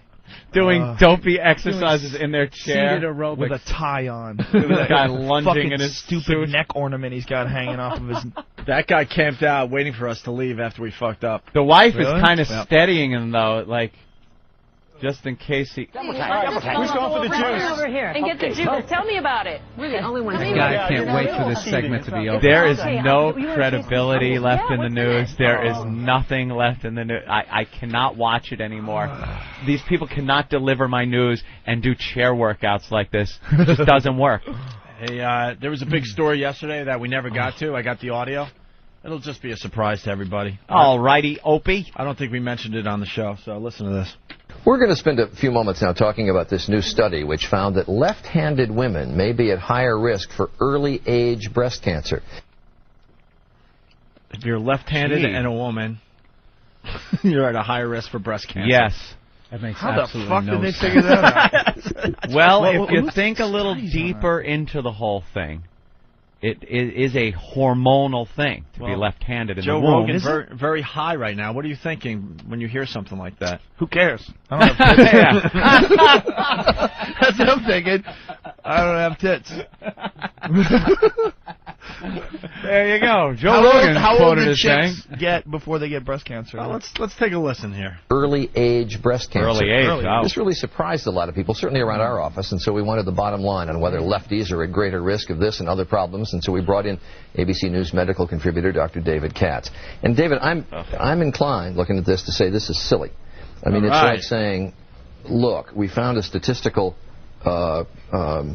correlation between people who own parrots and people who have cancer, therefore parrots cause cancer. Right. But that could be. It doesn't seem, it seems counterintuitive to me that left-handers would be at a greater risk for early-age breast cancer. You raise a good point, Charlie, that sometimes these associations that come out of studies are not about cause and effect, and we don't know that that's the case here, that this is an association between left-handedness and breast cancer. But it could be possible for a number of reasons, one of which is that there are genes associated with left-handedness, and there are genes that raise the risk for various cancers. And if those genes are neighbors and travel together, when you get the one, you could get the others. So what do you do then? You start becoming right-handed? No, because it's already predetermined. You're just done. Right in the womb. Right when the sperm digs into that egg cell, that's it. Tick, tock, tick, tock, tick. There's the death clock winding down, and there ain't shit you can do about it. Isn't that the case with everybody anyway, though? It is. It is. But as far as that goes, it's just, you know, that DNA helix might as well be wrapped around your fucking throat. It's choking you. It's choking you. The slow death. There it is. And left-handedness might be something that, because it's happening as you're being formed, that same thing might have an association with breast cancer. And there you go. I found an association between left-handed people and being more intelligent. I know a lot of left-handed people that are really fucking smart. But that's one of those stats that could be. There are so many skewed stats. That whole thing I just heard driving in. They said families that eat dinner together, the kids have less instances of drug abuse. If you think about it, it has nothing to do with dinner together. If you're a family that's eating dinner together, you're probably raising your kids right. Yeah, you're communicating better and you're doing other things. It's like, that's the same kind of I just stat. meant in my own life, my own personal life. Like the people that I've met who are left-handed were almost always pretty clever. Yeah. Just, I don't remember ever meeting a probably left-handed some other person in the who's a womb fucking thing. idiot. That's a Joe Rogan study. I don't know. We got to get on the news. Do you know any left-handed idiots? I mean, maybe there's a few. I mean, I'm sure there must be, but I don't recall ever meeting any. True. Yeah. I don't know. You know something? You're They're all left-handed? kind of clever. Yeah, but you're smart. Are you? I'm an idiot. Are you left-handed? You're smart. Bill Burr. Dude, you know, one day I'm that's what going I'm to bring talking in about. my high school transcript. Really? Yo, Were you good or bad? awful. Awful? I ever have kids someday, and That's they ever why get, you're a good comic. they ever get hands on that information, I won't be able to say shit to them. They won't have to do anything. You know, look at you, you fucking. I mean, look at you, Dad. How many D's, good comics were good in school? You know, Yeah. it'd be so boring. I didn't even graduate. I did High not school? No, but you know what graduate it high is, Joe? school. No. This is the difference. I tried. Oh, you That's did? the- oh, yeah. I gave up. I took all, like, the SAT prep classes. Ooh. I did all that. Oh, you tried and stunk? I was literally sitting That's there, bad, Bill. as I was doing the questions, I would try, okay, I don't really know this one, but I know it's not D, and I would literally try to limit I it was down. so baffled. I got like a 804 combined. 804. Oh, combined. Yeah, and the what was the highest? Like Wow, that's 600. really You bad. got 804 in your SATs combined. Combined, yeah. Yeah. I was so baffled in high school. The only reason I went to college at all was so that people wouldn't think I was a loser. That's all. Really? Because I remember I took a year off, and I was telling everybody I took a year off. I'm taking a year off. And, And you were a loser. Oh, that's great. You ain't going I'm taking a back. year off. I'm like, shit. I gotta go to college, so people don't think I'm a loser. But I had no intention of ever getting a job. I was A just real one job? of those Ugh. poster boys for not doing pot.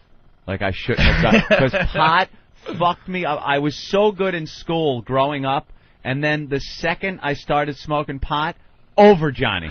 Over. I would want to be stoned all the time, and I was. I woke up, I'd smoke before I even started getting ready for school, to go to school. And then I go, and like fate would do things to me. I remember I had a test that it was some big fucking deal test I was supposed to take. I'm walking to school, and I said, I'm not smoking pot today. I was walking to school, and I found a nickel bag of pot on the sidewalk walking to fucking school.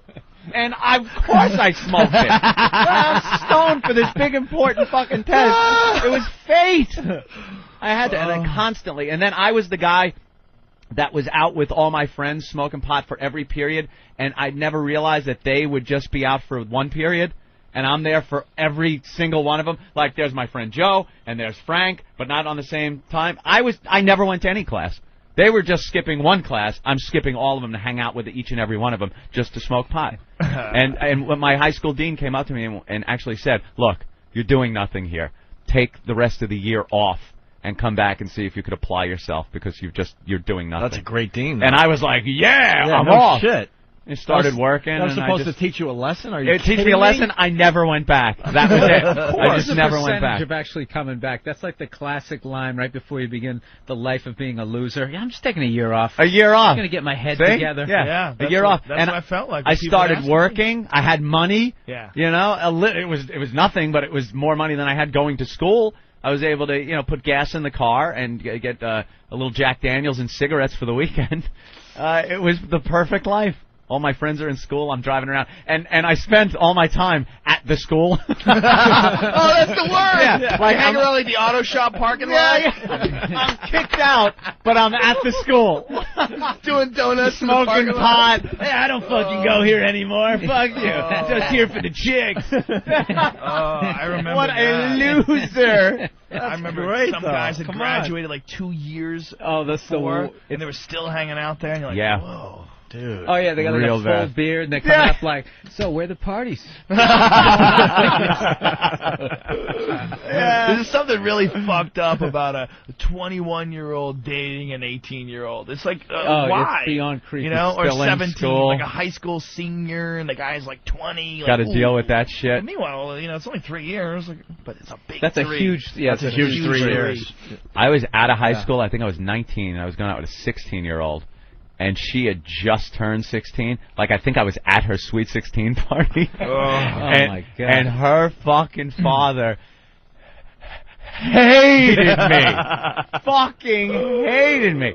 Gave me a speech once in his work truck, like, of my intentions and shit. And then you got to come up with the bullshit, because of course you're just and there he to knows fuck. you're full of shit. Of course he does. He's thinking, what kind of whore did I raise? I think back at that now, and I'm thinking, like, God damn, I'm like 10 years older than he was then, and, just if I was that guy sitting there, I'd have fucking tried to choke me. I'd have fucking choked me out. I remember I had a girlfriend when I was 17 and she was 15, and then I turned 18 and she was 16, and there was like some real concern that I was going to go to jail. Yeah. Yeah. Because I was fucking a girl who was underage. I was a man and she was a child. But you're in a relationship kind of for the time? Yeah. Yeah, Like, it's what's a little going on odd, here? isn't it? Are we in trouble? Like, this is illegal, but, What were you like right before you turned 18? Like, sweetie, I got another month here. let's make the most of this. I don't think I realized Put a towel down on the bed. Every week counts.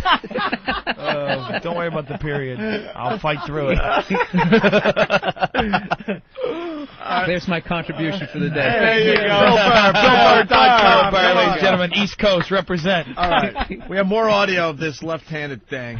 Let's see what the doctor has to say. On its surface, I tend to say this has got to be silly, and yet when you look at the numbers indicate from this study that you're 2.4 times more likely. That seems more than a statistical anomaly. Well, that's right. And, of course, we do statistics to say, is this likely to be by chance or is this real? On the other hand, I don't want people to panic about this. Lefties have enough to worry about. They have to stand on their head to use a pair of scissors, for crying out loud. The numbers in this study are quite limited. So I don't want anybody panicking about this. But it could be real, and it could be due to genetics. It's also speculated that hormonal exposure while we're developing in the womb may influence which side of our brain is dominant, and hormonal exposure in the womb can also influence the risk of breast cancer. So it's plausible and warrants further investigation. Nobody panic, however. Oh, don't panic. No. Left we hand, weren't. don't start chopping your breasts off. Are there other medical distinctions between left-handers and right-handers? You mentioned the scissors, but that's just because scissors are basically constructed for right-handers. But you know what? Everything's constructed for right-handers. You know, the word sinister comes from the Latin word for lefty, sinistra, yeah. because we tend to think there's something just not quite right about lefties. The world is designed for right-handed people, and as a result of that, lefties have more trauma. They actually tend to die earlier because machines are designed more for right-handed people. Can't use On the these other hand, scissors. they tend to make better pitchers. They do real well in the major leagues. And they're really dangerous in a street fight because that left hook surprises and gets you every time. It's actually a right hook, you fucking idiot. It's a straight left and a right hook, dummy. Nobody panic. All right, thanks. You don't throw a left hook when your right hand's forward, you fuckhead. Do you think this science guy knows anything about fighting? He's talking about street fights. Yeah, What are you talking stop. about, stupid? You know, when I used to scrap. All right, we're going to take a break. Righto. When we get back, we have a Gulf Coast lullaby. What is that? I have no idea. That is the shittiest radio tease ever. I have no idea what that even is. Some dude wrote a song about the Katrina survivors. Oh, okay. Now I'm hanging These in. are always fun to listen to, right? Yes. Every tragedy needs their songs. Needs their song. Everybody they all think that's going to be their big break. Like when a tragedy comes, 9/11 was king for this, man. You got all these hack musicians writing these sensitive America songs, thinking that, you know, having that dream that that's going to be the one that makes it big and puts them over the top.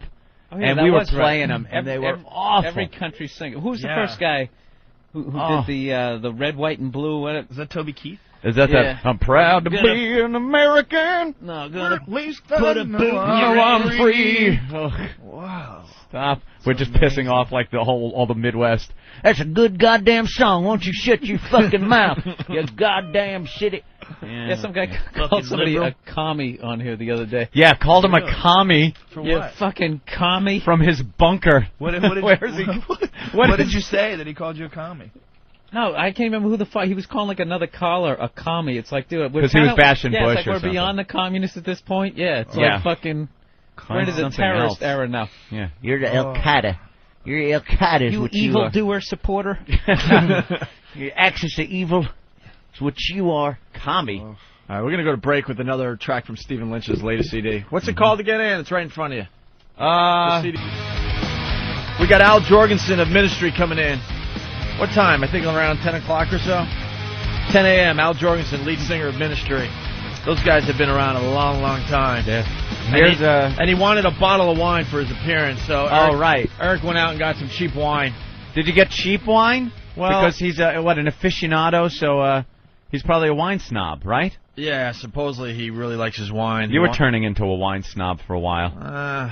Like I remember we'd be out to dinner with Bob or someone from XM. Here comes E-Rock. To his theme music. He's got faggot. He's got walk-on music, Joe. E-Rock, how much for that bottle of wine? It's about $42. $42. Oh, he's gonna hate And what is it, Ope? I don't It's know. a gallon. Chateau, Hot It's a box Breton, with the tap on the Larigaudière. That's always good. Well, you can put it up on that shelf in your fridge and just kind of dump it out of the little valve, the plastic valve. A keg of wine. If it was only $42, he's gonna hate it if he likes his wine. Well, absolutely. Ah, yes. Chateau Merlot 98. Yeah, he's not gonna like this. The if other he's bottles, a rock star, he's probably getting over $100 bottles. Yeah, the other bottles that he listed were $100, $200. Oh, he listed? I'm scared that, people were going to judge me and think, Tyra. I'm some Tyra stupid show. anorexic girl. And I'm not like that. Just Body image on Tyra. What's wrong with Do you her? understand that you wrote a letter to me? You wrote to me. Your mom didn't say, "Oh, my daughter has such a problem," and I want. She's upset with body image? Yeah. She's sitting, You but realize that something's I don't not see any right. problems as yet. As much as you want what you think is a perfect body, Ah, you her know ass is something a little about that's big. not right. You Is wrote it? a letter. Something about Don't that's let her not right. How stand. funny is that? And you're here because of that, so I don't think anybody. She's in no this Maury audience, anybody Povich. that's Maury would in have her in a this bikini audience, parading around the audience. Your ass is a little fat. She'd be Tell me eating why cake you by wrote now. If she was I not know I was Maury. worried about me. know, All right, it's I Selena want being help thin, too, 15 but years Probably old. got a big fat Mexican if mom. I try to eat, I can't. That's probably what it I is. feel Yeah. or Look I at can't eat a her. lot Her mom's probably a because fucking my cow. body's She doesn't so want to be like her used to mom. eating. Oh, Mexican food And is I'm just- brutal. I'm Even like scared. fry the I ice just wanna cream. be skinny. It's like you just fucking I just take it wanna to a look, whole you know, other level. look I love attractive burritos, bro. To be focused. I don't see that when I I want look to in see the how mirror. Tyra handles show this you situation. I'm going to show you something Here we go. right now. A picture of me Show 'em. when Not I so was your cute. age. I'm going to show you because Watch you this. say that you want to look like me and you want to be so skinny, I saw skinny, this skinny. in the Picture preview. of her? You know Now what watch. my stomach looks like up under Watch. this shirt right now? Don't do it, Tyra. Don't do it. Do you know what it looks like? Don't do it. Why don't you touch it first? Why don't you squeeze right Uh-oh. here? Yeah, grab a Squeeze titty. that right there. All right? Now we're going to show everybody what that looks like. Look at that. That's me. Sometimes I have to do like this fun. to get comfortable I on like this that. couch. Yeah, keep going. She thinks that Wow, she's what a something fat from the pig stomach. she is. She's sitting down, hunched over, and a little bit of belly is touching her pants. I can do that.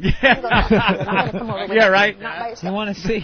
Want to see this? Want to see what it looks like? Anyone else notice that Tyra Banks is starting to look like RuPaul? I drew myself. The way I see myself. A little Oh my RuPaul God, going yes. on there. Right, the kid needs better pants. I'll say that. Her Her jeans are a little weird on her ass, but Yeah, she's My got a nose big is ass. just like, That's good, though. I have fat For, lines right here. I have Does blood not have a handles. confident I don't posture. have a butt. You know, I have stretch marks in my legs. Whoa. I don't really like wearing skirts because that's how she sees herself. Like my legs. Through like And Frankenstein. what is this two huge legs? my What is legs, that? I feel That like girl I'm is going to be really so big easy to legs. fuck. Not even funny.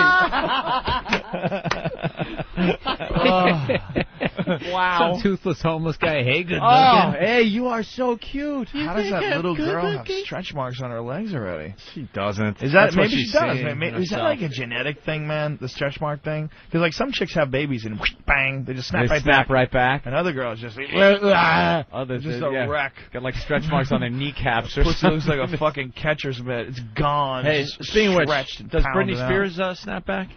Nah, she's nay, I over, say. right? Oh, Look at her done. chin. Look at her Yeah. chin. She's got that frog chin. Yep. It's that weird sag, the skin from her. It doesn't go back. It goes straight from the chin, like slopes down to the Telltale. neck. Yeah. Oh, it's a mess. Telltale. That whole area is a mess. She was always like Meanwhile, struggling. what a pimp that fucking Kevin Federline guy is. Thank God we got one. All right? We got one. After all these fucking years of guys getting raped, all the Johnny Carson stories and Steven Spielberg's, how much? How much did he get? We got one. We got a fucking loser, some white trash piece of shit, fucked a supermodel, superstar, super pop star.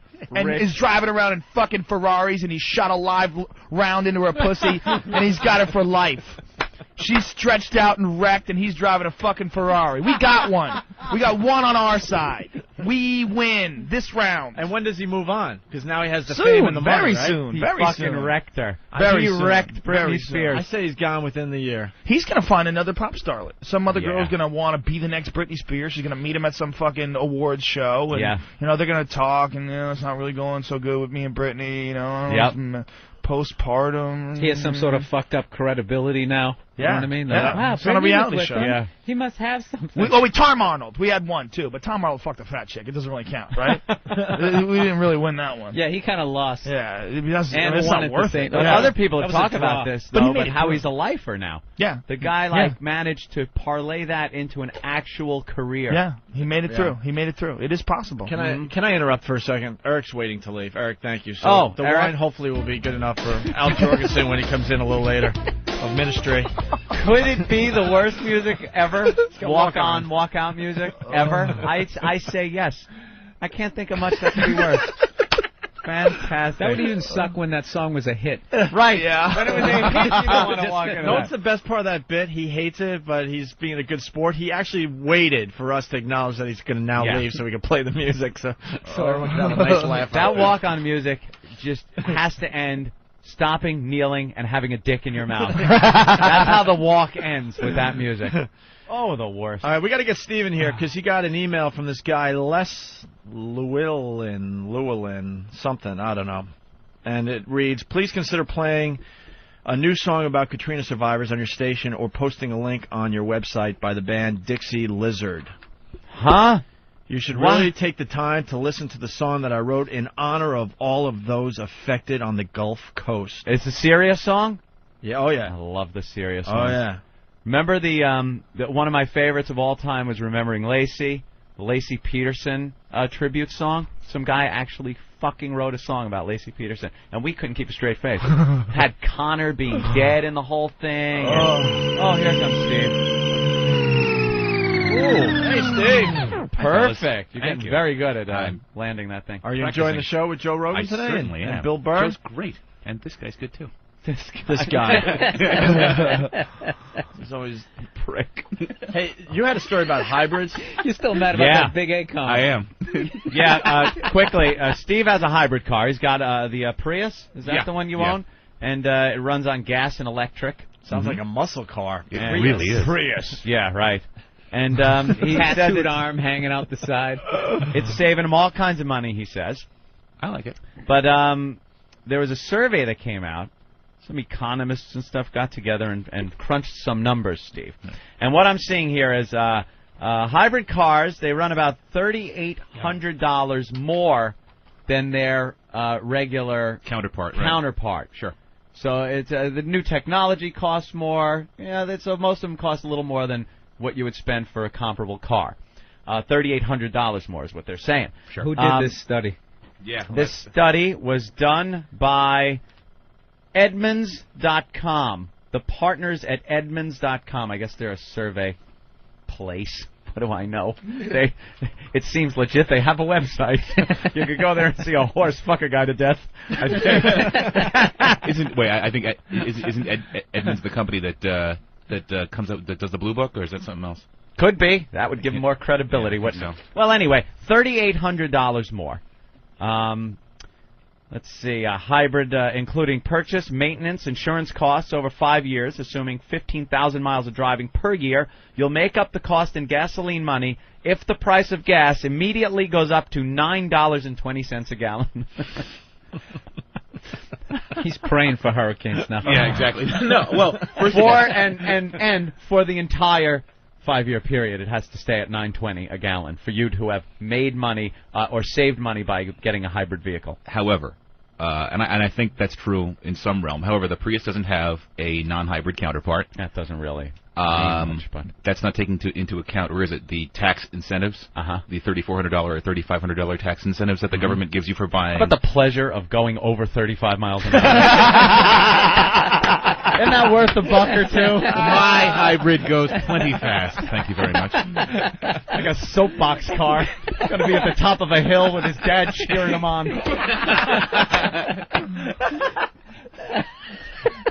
Little Rascals episode. Got a cat and a puppy in the front on a conveyor belt. I like my hybrid. I really do. Yeah. And I don't. You got a boxing glove on an accordion so you can punch people in the head as you drive by him, Steve.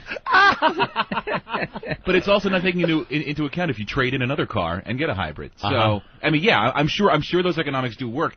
And I'm no friggin' economist. I have no idea. But if you trade in a car and get a 20, say 15 or 20 on a trade-in, and will only wind up coughing up another 2 on a hybrid, I'm sure it's going to pay for itself pretty quickly. It's all relative, though, because you could use the same trade-in to get the comparable regular good car. Okay, fine. I read some weird shit online where there's some scientists that actually believe that oil is not a fossil fuel. It's not from dead dinosaurs. Really? They believe it's some part of a natural process that occurs underneath the Earth's surface. And like it'll keep happening? Yeah, it'll keep happening. I like that guy. Yeah, there's a book out. I just ordered the book from Amazon.com. I haven't read it yet, but if anybody knows about that, call in. Because apparently it's like an actual theory that scientists are considering. The guy who did it is like, I think he's a professor at Columbia or some like legitimate university. Edmunds.com? But I mean, how crazy would that be if they found out that oil isn't, a finite resource? On the other end of the spectrum, I get emails all the time from people that say we're completely running out of oil. There's none left under the ground. It's all a big lie. And I don't know. I can't imagine that even if that is the case, and down the road, whether it's 50 or 100 years down the road, that we run out of oil, that it's just going to be, well, that's it. Use your laptops as doorstops because we're done. Don't you think there are alternative fuel sources out there, but we're really not going to start working on them until you go up to the gas pump and a drop comes out and you go, hey, what the fuck? Yeah. There's nothing left. You handle everything like a term paper. Right. Last minute. That's the same way Exactly. we handle Why work on it now when I could go to the gas pump? And then we'll go to those big windmills. Right. Y2K was the same thing. We didn't deal with that till like September of 1990. remember? People like, exactly. right. Dude, I gotta start writing this thing. Exactly. You got to think the oil companies already have established what technology they're going to embrace once oil gets prohibitively expensive, which it isn't yet.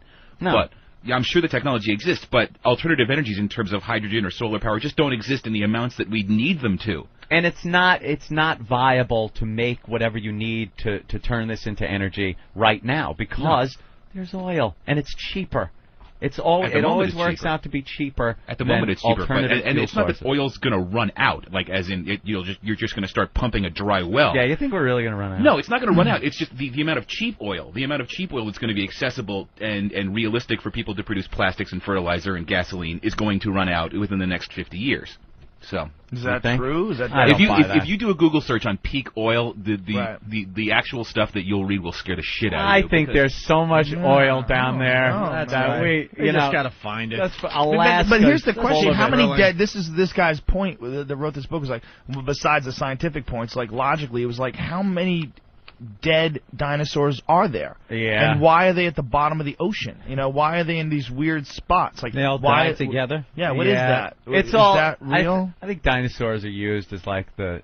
You know, it was dinosaurs, but it was actually all the living shit that was going on back then. But big ones, if it's covered up long enough with enough heat and pressure, you get fuel. But it's just a matter of finding it. Like I said, Alaska, packed with it. Is it really? But but we just get like, you can't drill in Alaska. It's pure. It's pristine. And all these environmentalists say you can't really drill there in quantity. But believe me, you run out of gas. Right, fucking dump it in Alaska. Let's start fucking pumping. Of Alaska, have you guys seen Grizzly Man? Yes. We talk about it all the time. How fucking awesome is that movie? That's one of the funniest movies I've ever seen in my life. I cried laughing through that movie. I got scared because I thought you really liked it for what it was supposed to be about. Why didn't they fucking I saw it twice. It was awesome.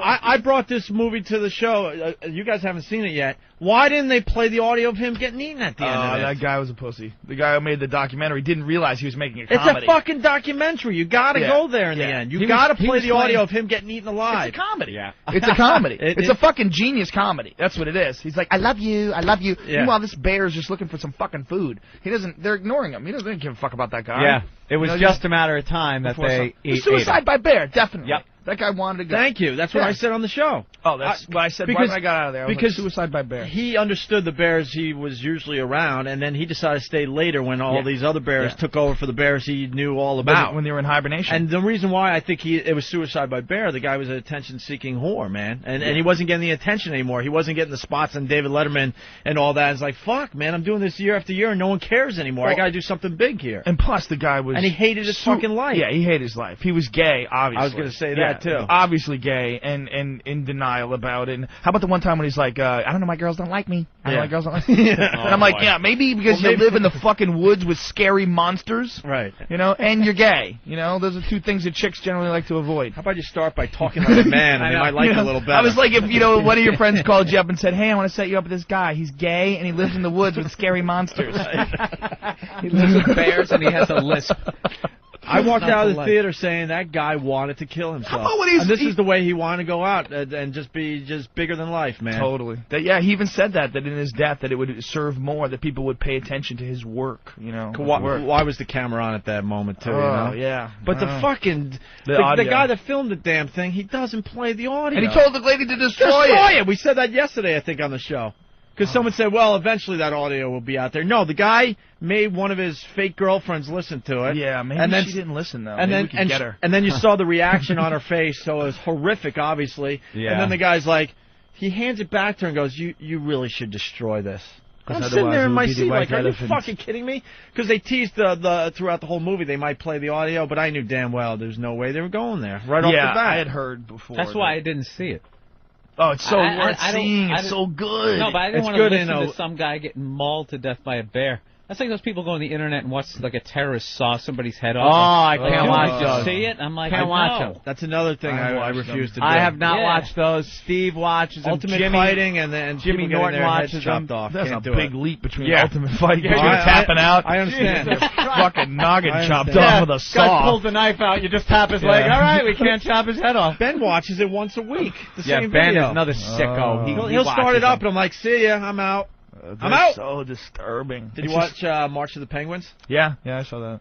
All right. But the only thing I like about that is when the leopard seals come out and just start jacking penguins, dude. Those monsters. Those things are monsters. Those leopard seals. Yeah. They're like intelligent intelligent seals that are carnivores, and they go chasing. Not what we think of seals. We think of seals as like, happy, Yeah, they play throwing the a beach horn ball. These are fucking monsters, man. These are predators that live in the Antarctic. It's so funny because like we have this really distorted perception of so many animals that live in the Antarctic, like polar bears. What would you do for a Klondike? Polar bears are fucking vicious monsters. They're the most vicious mammals known to man. You know, polar bears actively target humans like at birth. Like they come out of the room, they're like the alien. Like, my friend Kevin is a veterinarian, and he told me that polar bears, they would go through Eskimo villages and they put their fucking paw over their nose so that they can't see them in the snow. They figured out that they can cover the black dot of their nose, and they can like creep up on the Eskimos better. They're vicious motherfuckers. They also have like absolutely no fear of anything. Of man. Like some animals be like, whoa, Yeah, what the you go fuck like, is that? No, Run away. They just look at you and start running at you. Yeah. As you try to get back to the Jeep. Yeah, but all they see is Eskimos. Are you scared of an Eskimo when you see them? Well, even it doesn't matter. They don't give a fuck. Everything How much up there of a is bitch food. is that black dot? I never thought about that. Well, they hunt for seals the same way. They hunt for seals. They lean out over the ice islands, those little ice islands, and they put their paw over their nose and just jack a seal and throw them over their head. They had to like learn that though. How much of a bitch was it at first going, this fucking dot on my face? How'd they figure it out? White, and I got this fucking dot on my face. It's how did one bear tell the bear, dude? We gotta work. I saw you. right? I saw you coming. Cover it up the nose. There's a crazy story that I read once about these guys that are on an ice cutter, and the ice cutter sprung a leak, and they had to get off of it, and they called for help. And they climbed onto an ice island, and while they were waiting on this ice island, they saw a polar bear, like out in the distance. And they're like, shit. How much time do we have before help comes? And help is supposed to be there in like a couple hours. And the polar bear just started getting closer, like looking at them, checking them out, diving into the water, swims over to the next shelf, and then hops in there and looks at them, tries to check, and then he got closer, and then finally he was right next to them on the next ice island, dove into the water, climbed up, just grabbed the first guy, just grabbed him, ripped him apart, pulled him into the water, swam back over to the other shelf, and ate him in front of those guys. And then help came. Help came. They fired a gun at the bear, jumped in the water, and they ate one of them. But these guys had to watch as their buddy got eaten right in front of them. That's pretty Just goddamn eaten by brutal, a gigantic fucking monster. And there's nothing you can do about it. What are you gonna do? Hoping that the bear like chews 30 times before it's swallowed. Yeah, yeah, you gotta think, all right, I feel bad, he's dead and all, but I hope it takes him a while. Think of some of the shit that we're scared of. You know, like think of like horror movies like The Werewolf or a vampire. That's not shit compared to a fucking polar bear. Yeah. And polar bears are real. Fuck a werewolf. Like, you know, running down the street chasing you. These are real monsters. And you got some shit you can defend yourself against vampires and werewolves. You know, you got the silver bullet, the cross. You hold a cross up to a fucking bear, he might pick his teeth with it and later. you got a gun. You Get better your have a spleen out of there, big gun. Yeah. A 38? That's not going to work, dude. Those No. bullets just go in them. And they're fine.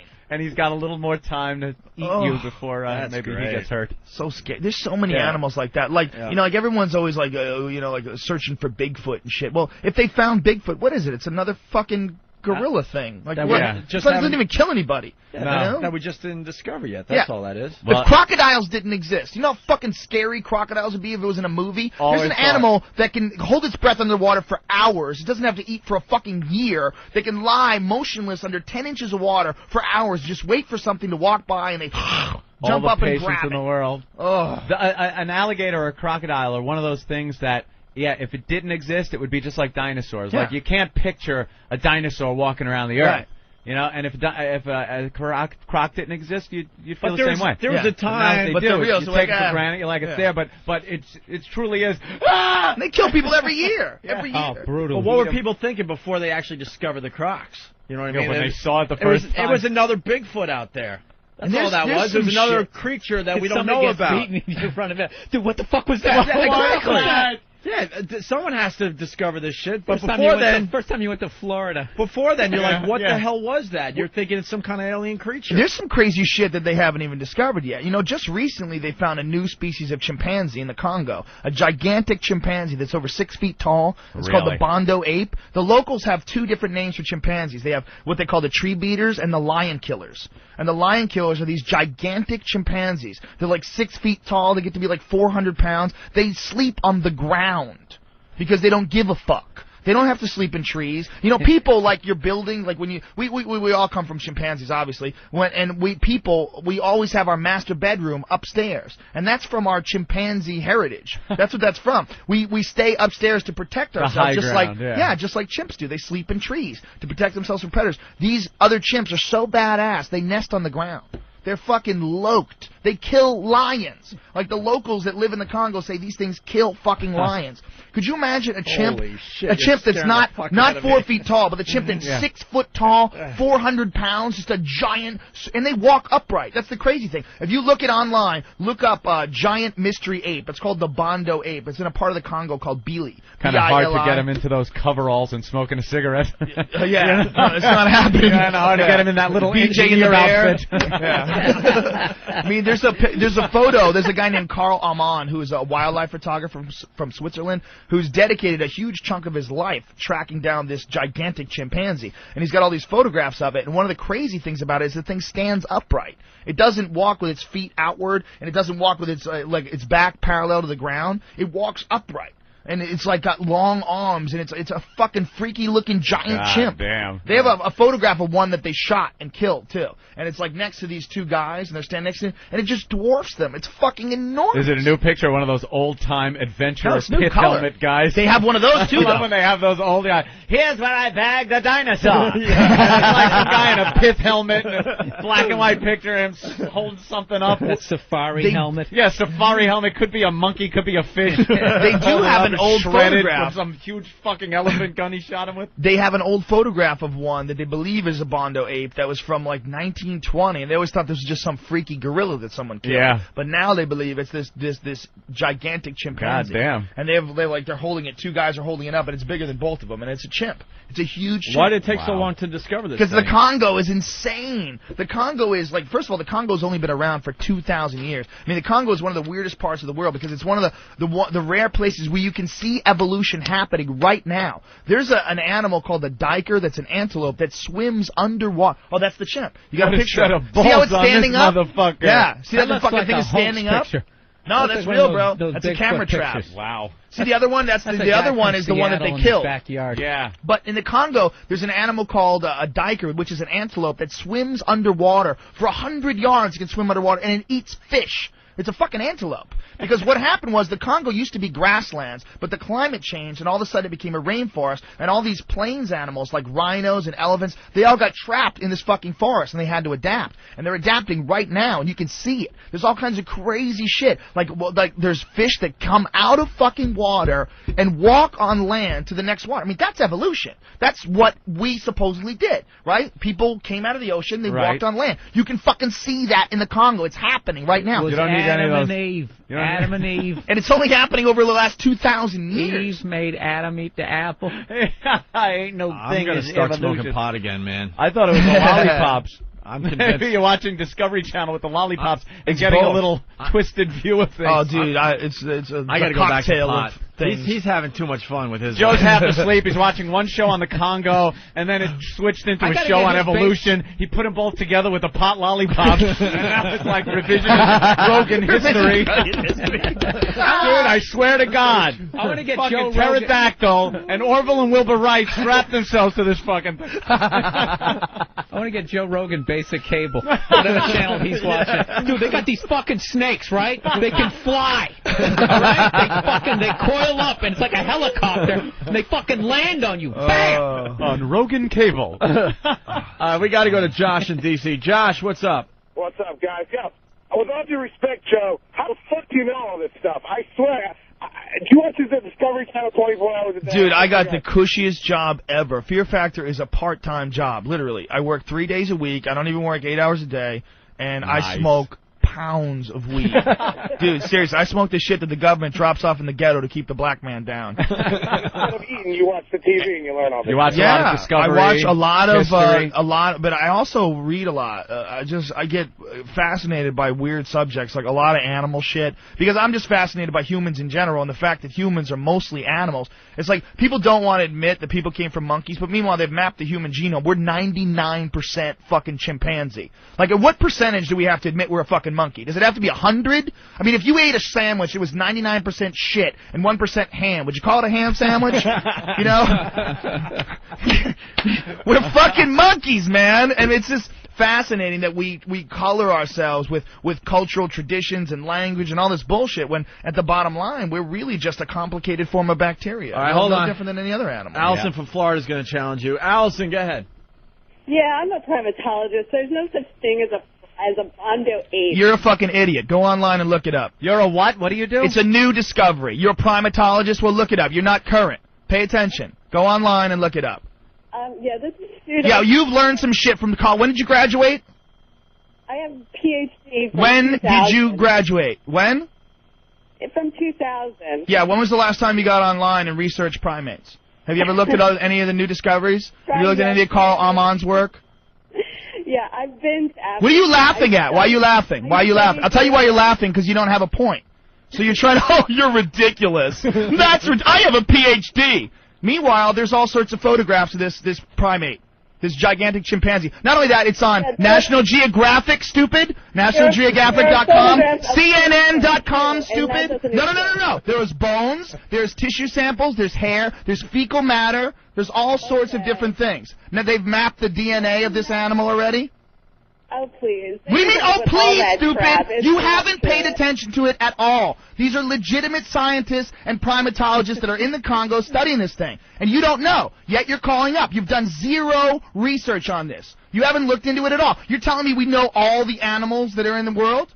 Are you telling me we know all the animals in this gigantic, several thousand-mile-long, intense rainforest?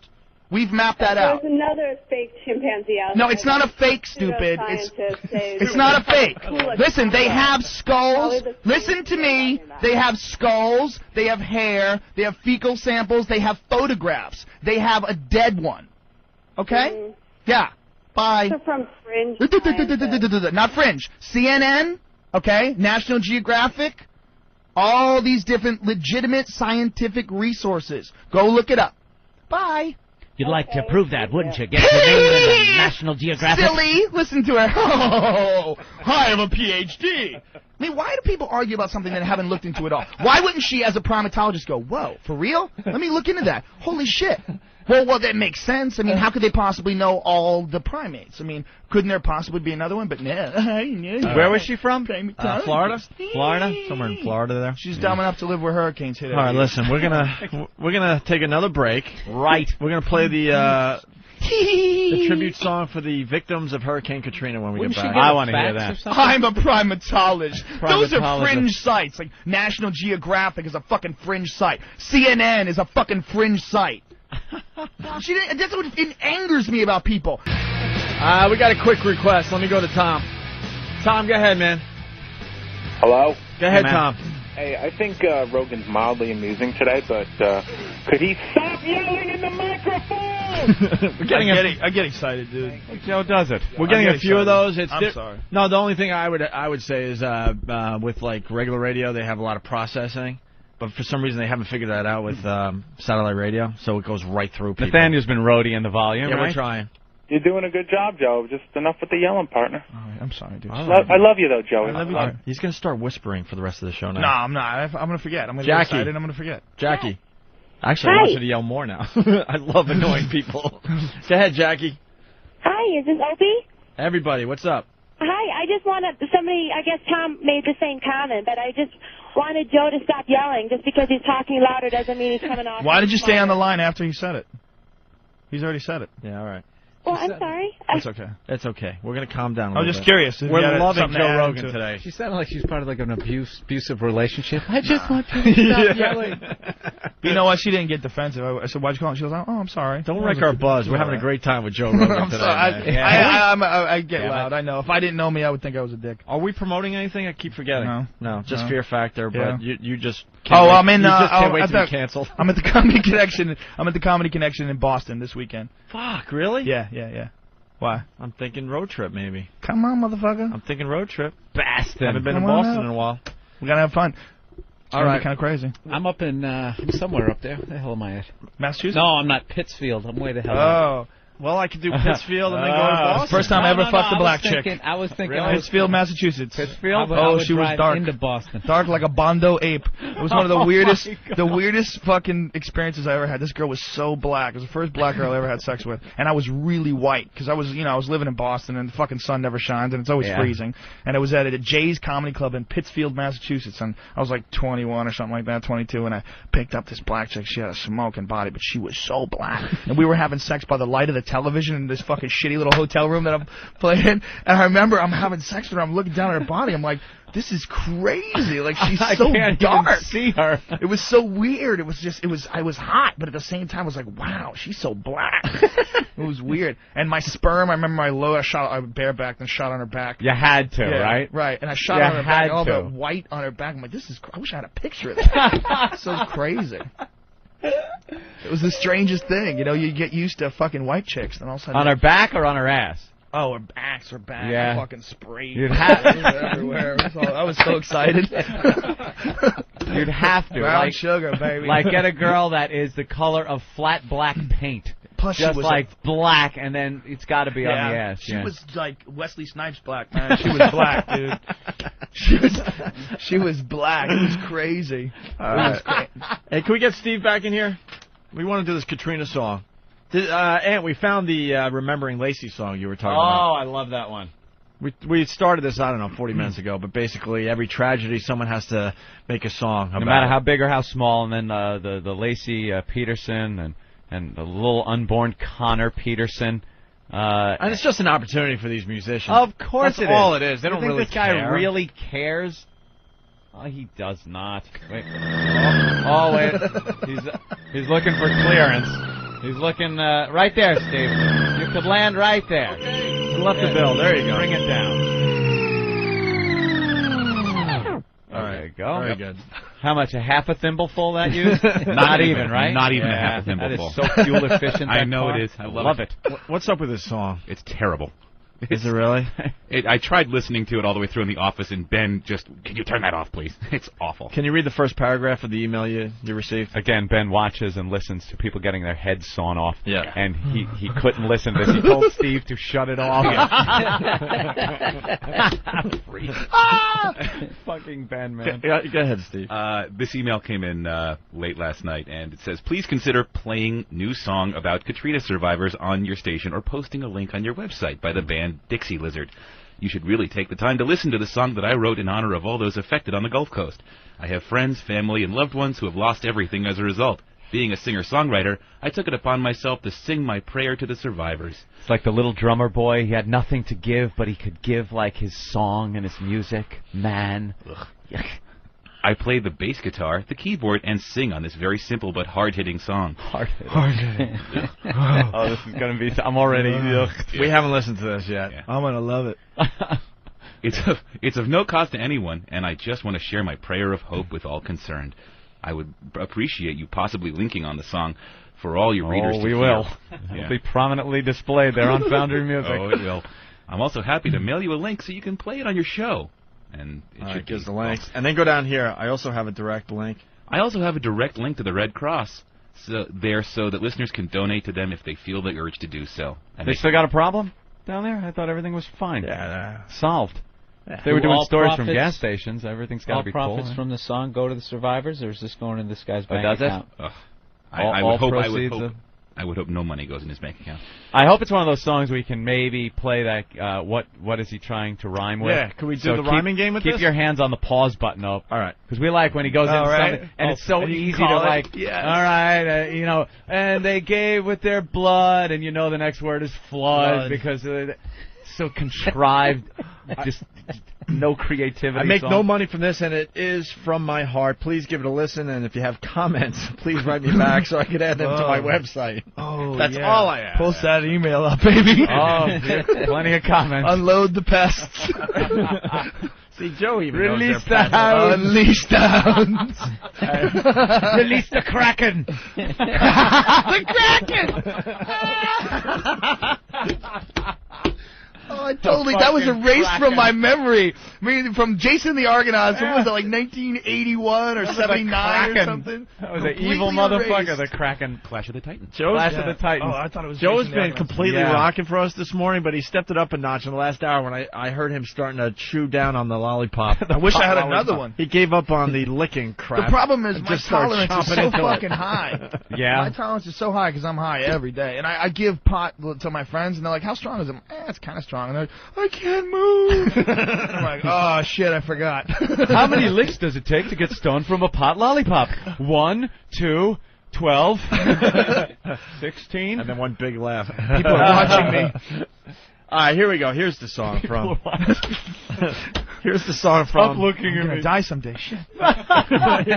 Here, The aftermath. watching Tokyo burn. Remember that? It was like the voiceover of the American guy. Yeah. Like Godzilla was a Japanese movie, obviously, and then to play it off in America, they added in these clips of this American guy. Oh, it was, what's his name? Fuck, can't remember his name. Shit. Now look it up. And they just like added him in so they could have like a star. Oh, he'll have an answer though. Yeah, Dan will get it. And it was him like talking over the destruction. It was this exact music Oh, really? in the background. I was thinking it was the music when they talk about pollution on TV. It was Ironside. Who played Ironside? Raymond Burr. Yeah, it was. I think it was Raymond Burr. Yeah, it was Raymond You're Burr. right. Yeah, Raymond Very good, Burr. Wow. That's Uncle Raymond to you? No, never saw any money. No relation? This is insane. That's the worst song ever. There was a flood that covered up the people, and they went up to their roofs, but then... What band was that? Oh. Crash Test Dummies. Thank you. Test Yes. Dummies. Yeah. Wow. That might be- Sean Penn came. They needed to get a kayak and break it through the walls, but... No, it's not. What's wrong with All right, you? who fucked that up, Derek or Ben? That was like Sheena Easton. Yeah, what was that crap? Yeah, you know, Nathaniel's got it. You got it, Sam? Yeah. Yeah, you remember. We get it. This guy's ripping off Crash Test Dummies. Hello, exactly. All right, back to the sad song about the victims of Hurricane Right. Katrina. Hey, Diener! White people! I believe. Oh my God, this can't be true. It's awesome. This can't be real. Can I get a copy of this? This is absolutely a joke. This is such a joke. You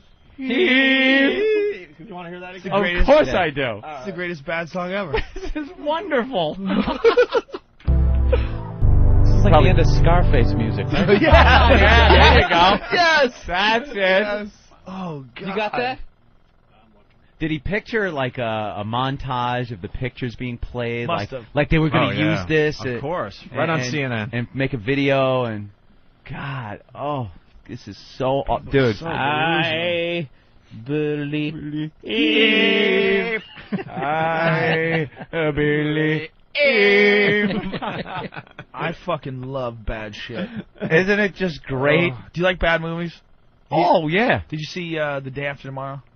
Yeah. That's one of my favorite bad movies Bad. of all time. That's a great Kind of bad a few movie. loose ends on that one. Oh, how about Cancer Baby? That's my favorite. That little kid who's the cancer baby, but she won't leave. She won't leave the 190 hospital. million people have frozen to death, and she's stuck in this toasty warm hospital with this little cancer baby. And she's like, waiting for the ambulance. That finally comes. Isn't that And nice? he's the worst cancer baby actor ever. Some kid who just fucked up on the Spy Kids audition. He's got rosy cheeks, and they just fucking shaved his head. He's not even allowed to talk. You're just sitting there like this, all bored. Just like, I have to stay here with him. I can't leave. My favorite bad one of all is Roadhouse. Oh, yeah. Great one. I will never not watch that if it's on. I just love the whole concept that don't there's this circuit of like bouncers. Yeah. And people know, like, dude, you know, so and so's coming to town. This guy's the best bouncer Yeah, out they there. all know from different towns and states. They know he's coming. It's like they'll apply that formula to anything, like cocktail. Like he's the superhero bartender. Like, just give me a drink so I can get laid, you fucking dickhead. Stop flipping bottles around. You know what's the best? You is the fucking very attention beginning. whore. The very Pour my beginning. drink. Every bartender had to do those moves after It's not the movie about came you, out, though. asshole. It's about me getting my fucking drink. The very beginning of that movie, when Patrick Swayze goes down to that Roadhouse bar that he's going to clean up, they're doing like the thing where they're showing his car, that bum bum bum bum. They're showing the grill, and then they show him with the sunglasses. And the last shot is he slides a cassette tape into the radio. Like, wow, this guy. That is cool. He is cool. Cassette tape. What's this? Yeah, that is This an little, I love this when little derailed dancer body. The rich evil guy has him over his house. And he's like, you made a lot of money off the people in this town, and I'm going to make more. It's fucking awesome. Oh, then those fights that make no sense. Like, everyone's like 100 people in there, and two guys start fighting, and everybody's just like, fuck it. Duking it out. They just start start throwing. fucking issues out. 25 feet away, all of a sudden, you're in mid-conversation. These two guys over here start fighting. Now you just start throwing down. That's a great movie. Yeah. That little movie does. He pulls the throat out. You guys want to get back to this tribute song? Oh, absolutely. Oh, gotta hear this. Come on. You know, the producer just knows he's hopeless. Like, yeah, I think we got it on that one. I want to do another take. No, we got it, man. We're feeling it. Oh, shit. Wow. Hell, I like you. You can come over to my house and fuck my sister. Dude, that isn't even worthy of any of those sounds. That's just like, wow. That was really bad. I kind of like it. Someone sound like Buffalo Bill from. I think it's going to raise a lot of money. I can see. Oh. Whoa. And there it goes. There Never it to be goes. heard again. I believe. Where's the Peterson one? At least a little of it. Got to play for Joe or new listeners. The Lacey Peterson. Lacey obviously. Peterson. Some This guy is, decided. Remembering Lacey. Remembering Lacey. A lot of rhyming in And this. the unborn fetus, little Connor. There are some fucking crackpots out there.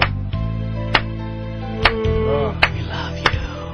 Yeah, you creep. Did you hear the Amber Fry thing that the baby that she had, the guy was paying child support was not the father? Really? Yeah, something that came out last week. Who are they speculating the daddy? It's some guy who owns a restaurant. Yeah? They know who it is. Oh, they do? Yeah. I thought But maybe the guy who's Scotty been paying child was on support all these years, not the dad. No? Nope. I have a new respect Ouch. for Ashley Simpson. You get that back? You get that shit back? No, you don't get it back. Not only do you not get it back, but if you're paying child support and the kid like thinks you're the dad, I think you're supposed still to have keep paying it. Oh boy. Yeah. I think once you assume the role of father, it's like What a wreck. The law is set up to protect the child. How are you protecting the Rogan fortune? No marriage in your future? I don't. Fuck no. that shit. No, I'll Yeah. never get married. No. You never been, right? No, I never would. No, Smart I mean, guy. I'm not anti-relationship. You know, I'm just Mm-hmm. anti-people telling me what to do, and I'm definitely anti-government being involved. I mean, why would you do that? Yeah. It's an archaic tribal ritual. Let me get Doesn't into make any sense. a business deal, Yeah, what which the it is. fuck is I will that? sign a contract that is so one-sided. You wouldn't sign a fucking contract like that to buy a $200 car. Yeah. and now half your life is just gone. Yeah, that's like one of those behind-the-music contracts. Yeah, exactly. It's a fucking Yeah, American I Idol got contract. screwed. It's Yeah. insane. I can't believe people are still doing it. I mean, look, I know, women all want it because they all want to be locked down. And they all think the same thing. They all think, I'm getting old. Not all of them, obviously. I know there's some women that don't want this, some women that don't want to be married, some women that are independent. But, the women that want to get married, they all think the same thing. They think they're running out of time. Like, no one's Yep. going to want them when they get older. That's the big. I don't want to be a 50-year-old woman at the bar. Like, Jesus Christ. Yeah, so they got to get locked into a lower rate or something. It's the same deal, I don't know what's going to happen in the future here, so I'm going to lock it in now. My friend Eddie is the best. Like this girl said to him, she goes, "What do you want to do when you're old? You want to be alone?" He goes, "I'd rather be alone than to be locked up with some bitch I don't even want to fuck anymore." Wow. Like, whoa. You see some of those those older couples. I saw one on Cops the other day, and it was just classic. Oh. They couldn't stop yelling at each other while the cops were in there, and they were in separate rooms. And the cops are trying to be rational, but they're both in their like 70s, I think it was. And the cops are trying to say, look, we don't want to come back here tonight. We don't want to take either one of you out. You stay in this room. You're both blaming each other for nagging the other one. So you stay here and don't talk to him. You stay here and don't talk to her, and everything will be fine for the night. We won't have to come back. And the guy has to go like, yeah, but she's just a bitch. He won't stop yelling. Not for a second. They can't help themselves. And you know that is constant. But that's it all they is got. 24 hours a That's day. all they It is got. all they have. That's They exciting can't for them. break That's up. their life. That's their life. What are They they have going no to do? other options. No. They're too fucking stupid to have a real life. They're going to go into separate rooms and read a book or something? No, they can't. I just don't understand why people can't just enjoy each other's company. If you don't like each other, just break up. Why does everybody have to make No. it permanent? And why do they have to suffer through the fucking the pain of it sucking? It got to the point where they just their entire lives together. You know, I'm sure, you know, hey, doll, you want to dance? At some point, it was so fucking hot for them. They were fucking, they're dancing, they're making out in Times Square under the Jap surrender sign. How does it turn into, this fucking bitch won't leave me alone for a second? And this guy is going to die with her yelling at his dead fucking body. And that's it. You want to trip the light fantastic, doll? No. Fast forward. All right, listen. We got Al Jorgensen outside after the break. We're going to have him join the party today. Lead singer of Ministry, obviously. But Eric came in here to remind us that that Joe Rogan brought one of the greatest things to our satellite radio show. Remember Gangsta Fag? Holy shit. I got to put that up on my website. I keep saying And you know what? I don't think we've played this since we've been off the premium, so a lot of people have not heard this thing. This is the most awful thing. You got to play. Is it? How many songs do we have? Background. There's like 5 songs. Because the one is the guy that falls in love with him. Yeah, he wants it. Yeah, he wants it really bad. Yeah, it's probably the worst one on the disc. Yeah, we'll play a little of Is this. this worse than the horse cock thing? Oh yeah, This is the audio. Audio-wise, yeah. This is a hardcore gangster rapper who's gay. Yeah, that's what it is. And I used to do a joke about a hardcore gangster rapper who was gay, like in 1989. I used so to did I. What the fuck, man? Fuck! But I used to think it was a bad joke, and I stopped doing it once I got a real act. But it was like, my idea was like that rappers always brag about how many chicks they fuck. Like, wouldn't it be funny if there's a gay rapper that would brag about how many dudes he fucks? But there really is. This guy's real. This guy's a real guy. He's doing it. He's living it right now. And this tape, the CD, just came. I mean, it's total chance. Nobody's ever heard of this before. Yeah. And this guy, somehow or another, produced this. And a buddy of mine was selling T-shirts. My friend Dimitri, he always comes up with these weird scams to make money. And one of his scams, things are falling apart. Shit is falling out. All right. He was selling T-shirts, and one of them was strap-on tools, and he was selling it at a gay parade to a lot of lesbians. These T-shirts, and this guy came up to him and hit on him. And the guy said, you know, he's like, look, man, I'm straight. I'm just here selling T-shirts. He goes, well, hey, man, I'm a rapper. Check out my shit. And he hands him this Gangsta Fag CD. Wow. And he was scared to listen to it. And he goes, you listen to it. I go, oh, man. And I held on to it for a long time. And this is where it gets really crazy. The one time I listened to it, a buddy of mine is a jiu-jitsu instructor, my friend Eddie. And he wrote a book on strangling people on jiu-jitsu, right? So, but, you know, it looks, jiu-jitsu, if you don't know what's going on, it looks kind of gay. And when we're making this book, we're doing all these photographs of all these different techniques. So it's 2 guys bare-chested with shorts on, and, you know, they're like hugging each other and choking each other, and we're taking photographs of it. And it felt dirty, all right? It just felt funny. And I'm like, dude, I'm going to put on the Gangsta Fag CD. so I put on the Gangsta Fag CD while this is going on. This is the first time we had ever heard it. We were like, this is fucking crazy.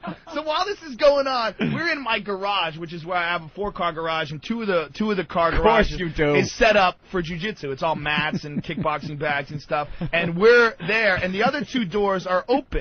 And the guy who cleans my pool is walking through. And he's walking into my backyard, and he wants it. This guy's talking about sucking dick and not nutting in his face.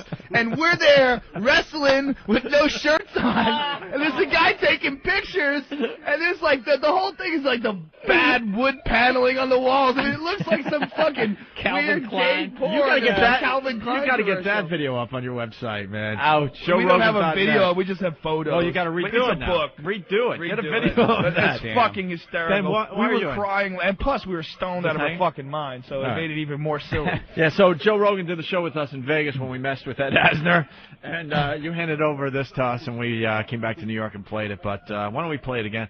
He Wants It by Gangsta Fag. We might have to stop this in the middle of it.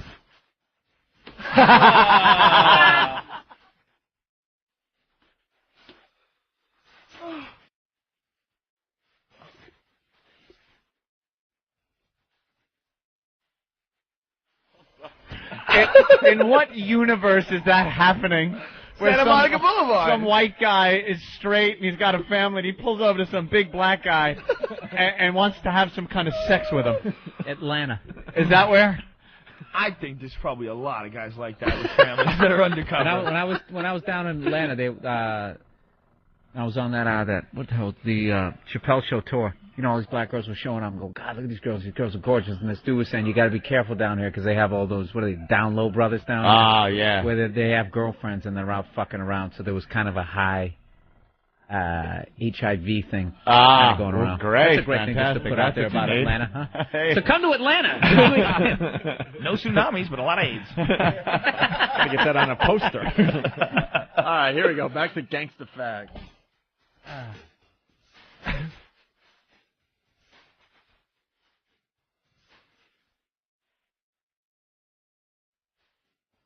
That's like when you spot your first undercover hooker in Las Vegas, and all of a sudden you just see the whole scene. Oh, yeah, there's a hooker. There's a hooker. She's from Wisconsin. He's saying the same thing about gay guys.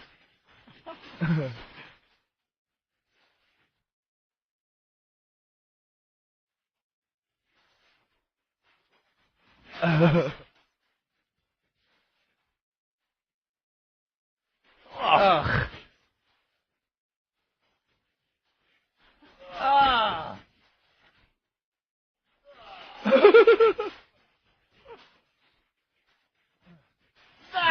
My favorite line. He wiped his dick off on his kid's toy. Oh.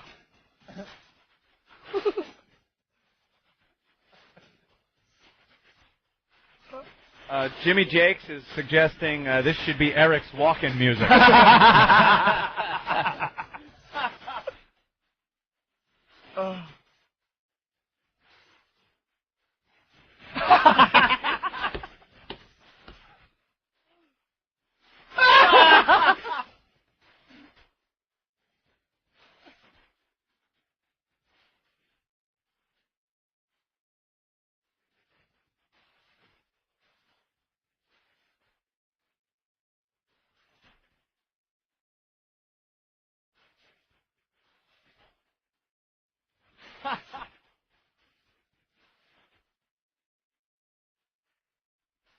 That's not very nice of him. He's mean. Yeah. He's a mean fag. Not sensitive. Seems like the guy loves him. And, you know, he's just ditching him like that. There's another one, an anti-gay bashing one. Run from the faggots. That's a good one. Where all the faggots come and beat a guy up for gay bashing. Oh, this is his message.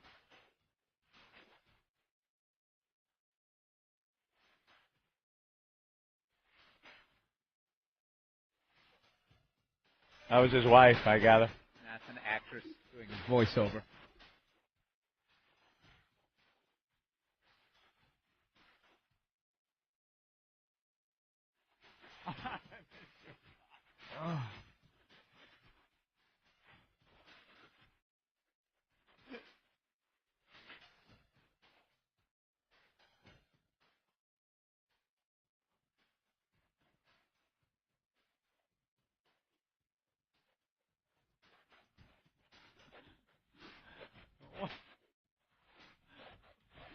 Sounds like Michael Jackson. Was that necessary?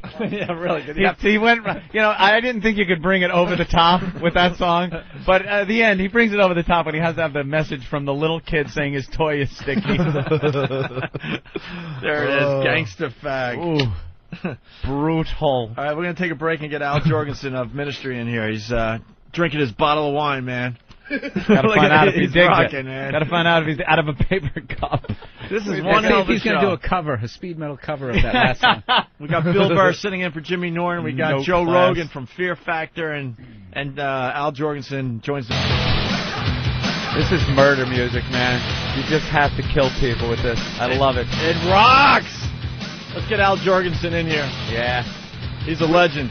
We are just some no-class motherfuckers in here. We go out and get a bottle of wine and can't even get, like, one nice wine glass to have around here. He's drinking it out of one of the Starbucks cups, you know? Starbucks I ever had. Yeah? Best Starbucks I was ever saying, had. though, we're some no-class motherfuckers. We should have had some wine glasses or something. They even got you know those cheesy corporate parties you go to where they have those snap-together wine glasses, those plastic ones? Even one of those would have been better than a Starbucks cup. I think it kind of ruins the wine when you pour it in that wax-coated cup. He doesn't give a shit. Look at him. Nah, you Oh, don't let me care. get your mic on. There you go. Hey, Al. Pinkies Welcome to up. Satellite Radio, buddy. Pinkies up. Pinkies up. Pinkies. How's the wine? It was $40. Not good own enough. Hawk pulled it out of his ass. Pretty good? Then good enough. Not bad? Yeah, it's not bad. You like it? I can't pronounce it, but it's not bad. Yeah, try to pronounce that. 'Cause whatever works Marco. for you. That's what it is. You were a wine aficionado? Is that what people are saying? I used to be till I got here today, man. See? We don't fuck. What do we know? We suck. Dude, he's got you beat over here. What was he got? He's Red eating, Bull? No, What? fuck the Red Bull. He's been eating pot lollipops. pot lollipops. Hot lollipop. That's Joe Rogan from Fear Factor, by the way. What's up, dude? And that's Bill Burr, a very funny guy to you right there. Some kind of Joe. I'm just watching Joe on TV. There's some poor broad hanging from a landing gear of an airplane. Yeah, Fear Factor's on right now. How is this legal? How is it even legal? Do you remember doing this one, Joe? Vaguely? Vaguely. Yeah. Joe, I don't know, there's something in airplane. I was probably thinking about Pluto or something while this was going on. There you are, man. Ooh, what a nice Yeah. shirt. Wearing a nice burgundy shirt. You look Got a all couple girls with concerned. big tits on. Very concerned. What are you yelling into some earpiece in her ear? No, she can't hear me. Nah. No. You just stand below it. Look at high up there. That is really high up, man. Yeah, 3,000 feet or Scary something. shit. Do you have a contingency plan for people dying? Have you guys talked about? I think what they're going to do is if somebody dies, they're going to gun everybody down and blame it on the terrorists. Is that it? Don't let the terrorists take away your fear factor. With new host Adam Carolla.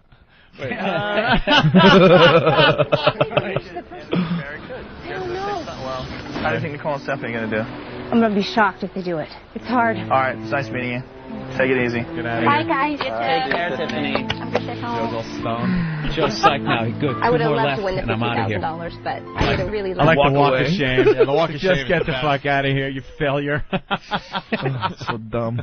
He hates I love it. He hates doing that show. Come on, who wouldn't want this show though? But he's so serious. It's like he says, you go on, everyone else has to do the work. Yeah, everyone else is climbing around on aircraft and This is gonna be being easy. dropped into vats of dog shit. 10 years. I'll show some Corey I now. can do a handstand for like 30 seconds. baby, come on. Yeah. Damn.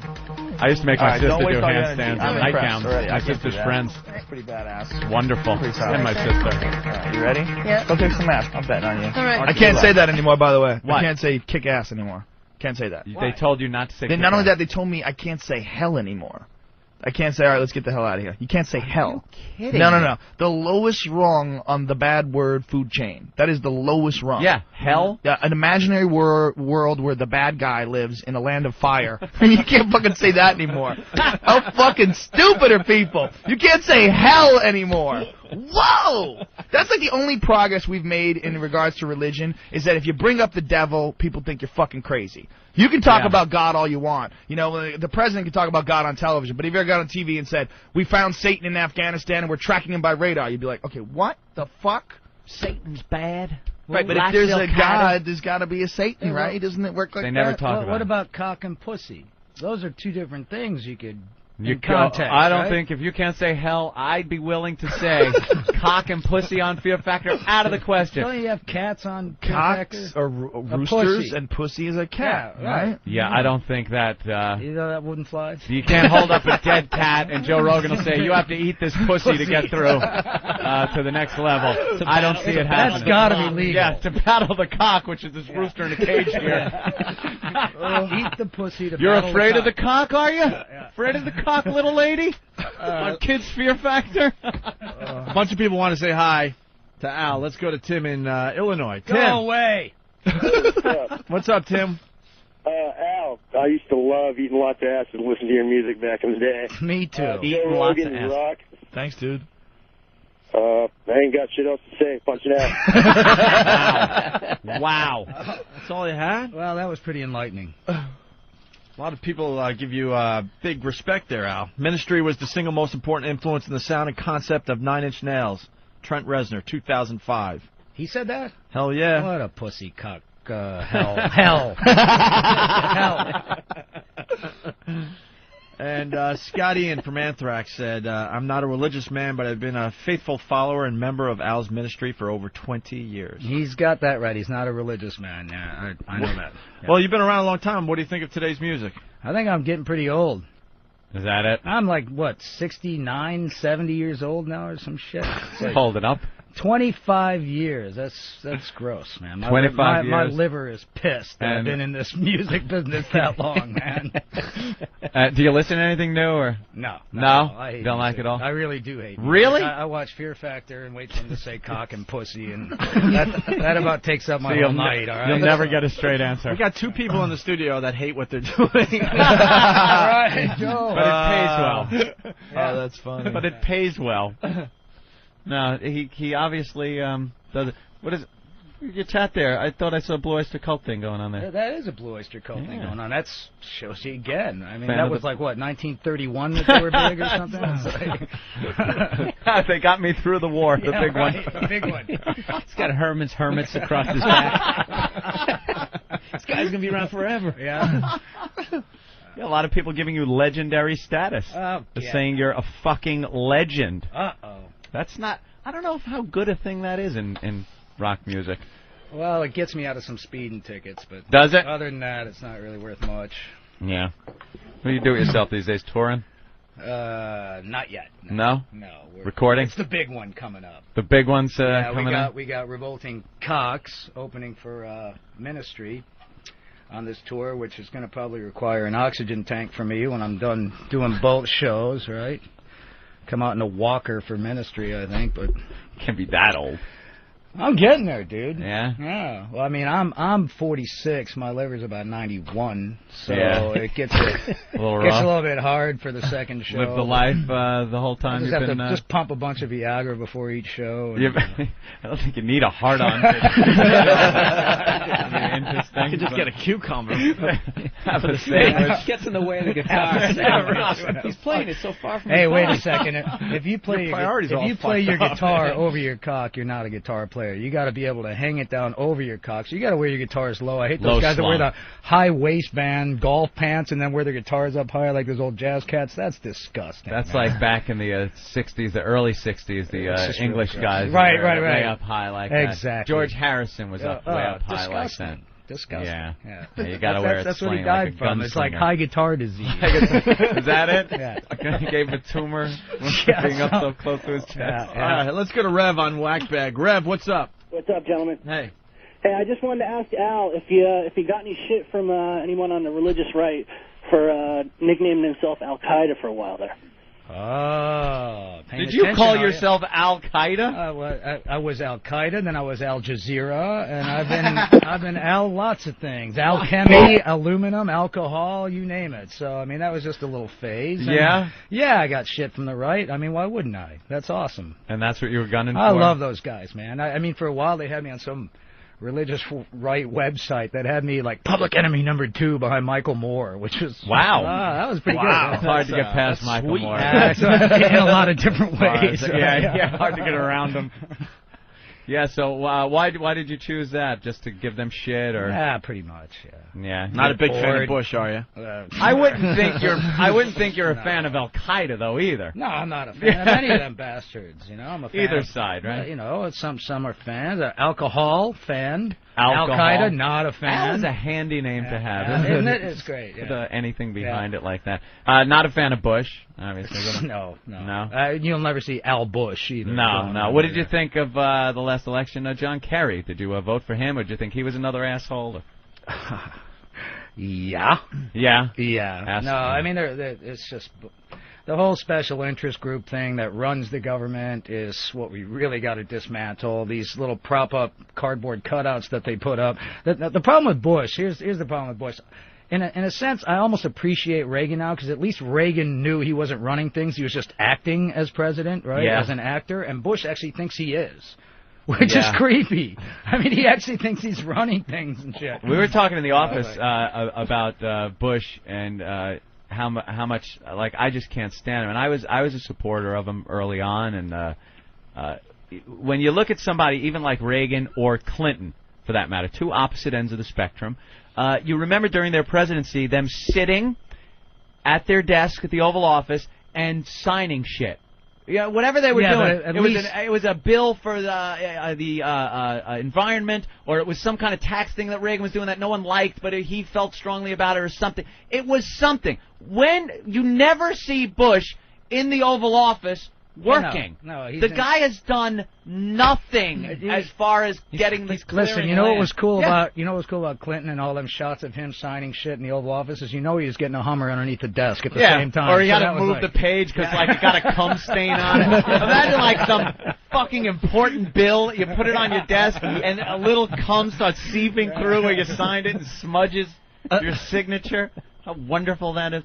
But you never see Bush doing anything. He's always giving the same fucking speech every time. Yeah. He's up there, evil Al Qaeda. We got to deal with. It's always about freedom. And we're staying the course and do it. And he's never working as president. What do you think about the Inquirer story that he's drinking? I believe that, think so? Absolutely. Well, I think the Inquirer reported his poll numbers are like what 31% approval. His poll numbers are in the shitter. He's got the war. He's got two fucking major disasters that were one of them. The first one at least complete. He's probably back on the crack too. Well, someone else has said I think so, because if you're president, you know you got a good deal. What room do you go to to smoke crack if you're the president? What room is secure enough? That's a basement thing. That's got to be a cube with no window. Incoming nuclear weapon from Russia. That room that's left over. Right. That's the room you smoke crack in. Can you imagine having that kind of power, though, man? It's one time I wound up at this party with Ronald Reagan Jr.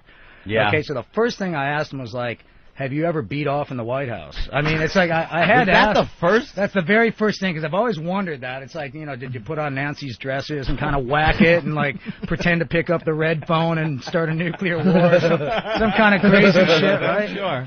So I asked him that. Give him a lollipop, man. And he was like, no, I never beat off in the White House. I'm like, get out of here. That's the first thing I would do if I ever was invited to the White House. I'd go beat off in every room. It'd just be a gas, Jacking in the Lincoln bedroom. Jacking in the Lincoln room, right? But he denied it, so I finally just kept on him and on him. He goes, all right. When I was 9 and my dad lived in the governor's office, I did let my Labrador retrievers pee on me on the front lawn. I'm like, you'll admit to that, but you won't admit to whacking it in the White House? Golden shower from his dogs. Fucked up, man. He's a strange guy. Yeah, he is, man. Ronald Reagan Jr. was always a strange guy. Yeah, they kind of tried to keep him under wraps. Yeah. And then he got a lot of publicity. He was like hardcore Democrat. And, yeah, kind of against his dad. Strange. But like I was saying, though, at least back then... He can't be a Democrat. He didn't whack it in the White House. Not a good Democrat. Yeah, Democrat, are you? Ask Al about Ministry's Piss Army. What is that? That's kind of like our Kiss Army. Kiss Army. It's the golden version of the Kiss Army. All right. What do you think of other guys that are supposedly the legendary status, like guys from Kiss? Gene Simmons, you see him out there hawking his stuff. And, yeah, that's kind of weird. I'm not really into that, man. No? I mean, it's like, well, I'm also jealous too. He says he's had sex with 11,000 women a year or something, and you got a wedding ring on, caliber right? of those. I got a wedding ring. I have sex with We were just gal a year. We were just talking about marriage. Well, not once a year, but one gal. Joe Rogan, not a fan of marriage. This doesn't seem to make a lot of sense to me. Yeah. How long you been married? What? 3. Oops, I'm in trouble. Oh, is that her right there? Yeah. There you go. How long? 3 years. 3 years. Yeah, 3 beautiful, nice, golden, amazing years. There you go. Things going well? Yeah. Sign a prenup? No. No? I'm fucked. You are so screwed, my friend. That's it. Way to fucking go, half Al. those Way to fucking go. half those hats are hers. His next tour will be playing ukulele. Coffee houses and bongos for me, man. Yeah. Wow. What? Not that she isn't lovely, and I'm sure you two get along fine. But what made you get married? We were at Graceland. Yeah. Believe it or not, that's the answer. And that does it? I don't know. Got Elvis, some kind of magic some over kind here? of magic, weird shit. We got married at You Graceland. see a vision, get married. Wow. Lose all your shit. No, Graceland is bizarre to get married in, man. They have all these... You got married in Graceland? In Graceland, yeah. All right? At the little chapel behind in his backyard or whatever. And as you go all through Graceland, they have all these fucking rocks that are like, fake rocks, fake things that have speakers in it, that whenever you pass by the rock, it has some kind of motion sensor, and it says Elvis things, so you think you're losing your fucking mind the whole time you're walking around there. Elvis? You're like, hey, man, don't worry, it's going to be okay. It's all going to be okay, man. Go ahead and get married, man. It's all right. It's like, seriously, it's creepy. He's the most hoard-out performer ever. Elvis Cooper. Oh, yeah. I went there and I wanted to laugh at him, and I actually went into his house and I felt bad for him. Like, I wanted to laugh at, like, all his furniture and shit, and it's just like, people just walking up to his grave, taking pictures and shit. It's just like, can you let the guy go? No. Never. No, they can't. Speakers that speak his voice as you're walking through, like, ghostly advice? What is he... Dude, no, this is a true story. All right, so we're at the altar at the little chapel, me and Angie. And I'm sweating because I've already had one really ruinous, failed, horrible, shitty-ass marriage. So right? why would you do it again? Well, because she's great, okay? But and not only that, we were at Graceland. I got caught up in the moment, and I'm really glad I did. But at any rate, I'm at the altar. So I go, look, I got to take a piss. I got to take a piss. So I left Angie at the altar, went to go take a piss. And in the actual bathroom next to the altar, there's an escape door. Get out. For guys, I swear to God, there's an escape door in case you just want to bolt at the last Does that rock say, second, right? run, man? Just run. No, but Take off, man. so I'm in there looking at the door. I'm throwing water on my face because I'm kind of like, man, do I really want to do this? I don't know. And I'm looking at the escape door in the back, which is open. I check, so you can haul ass and run, right? And I'm throwing water on my face. All of a sudden, I hear through the speakers, "It's all right, man. It's all going to be okay." And they do that shit on purpose. I swear. I talked to Pastor, what was his name? Pastor Burr.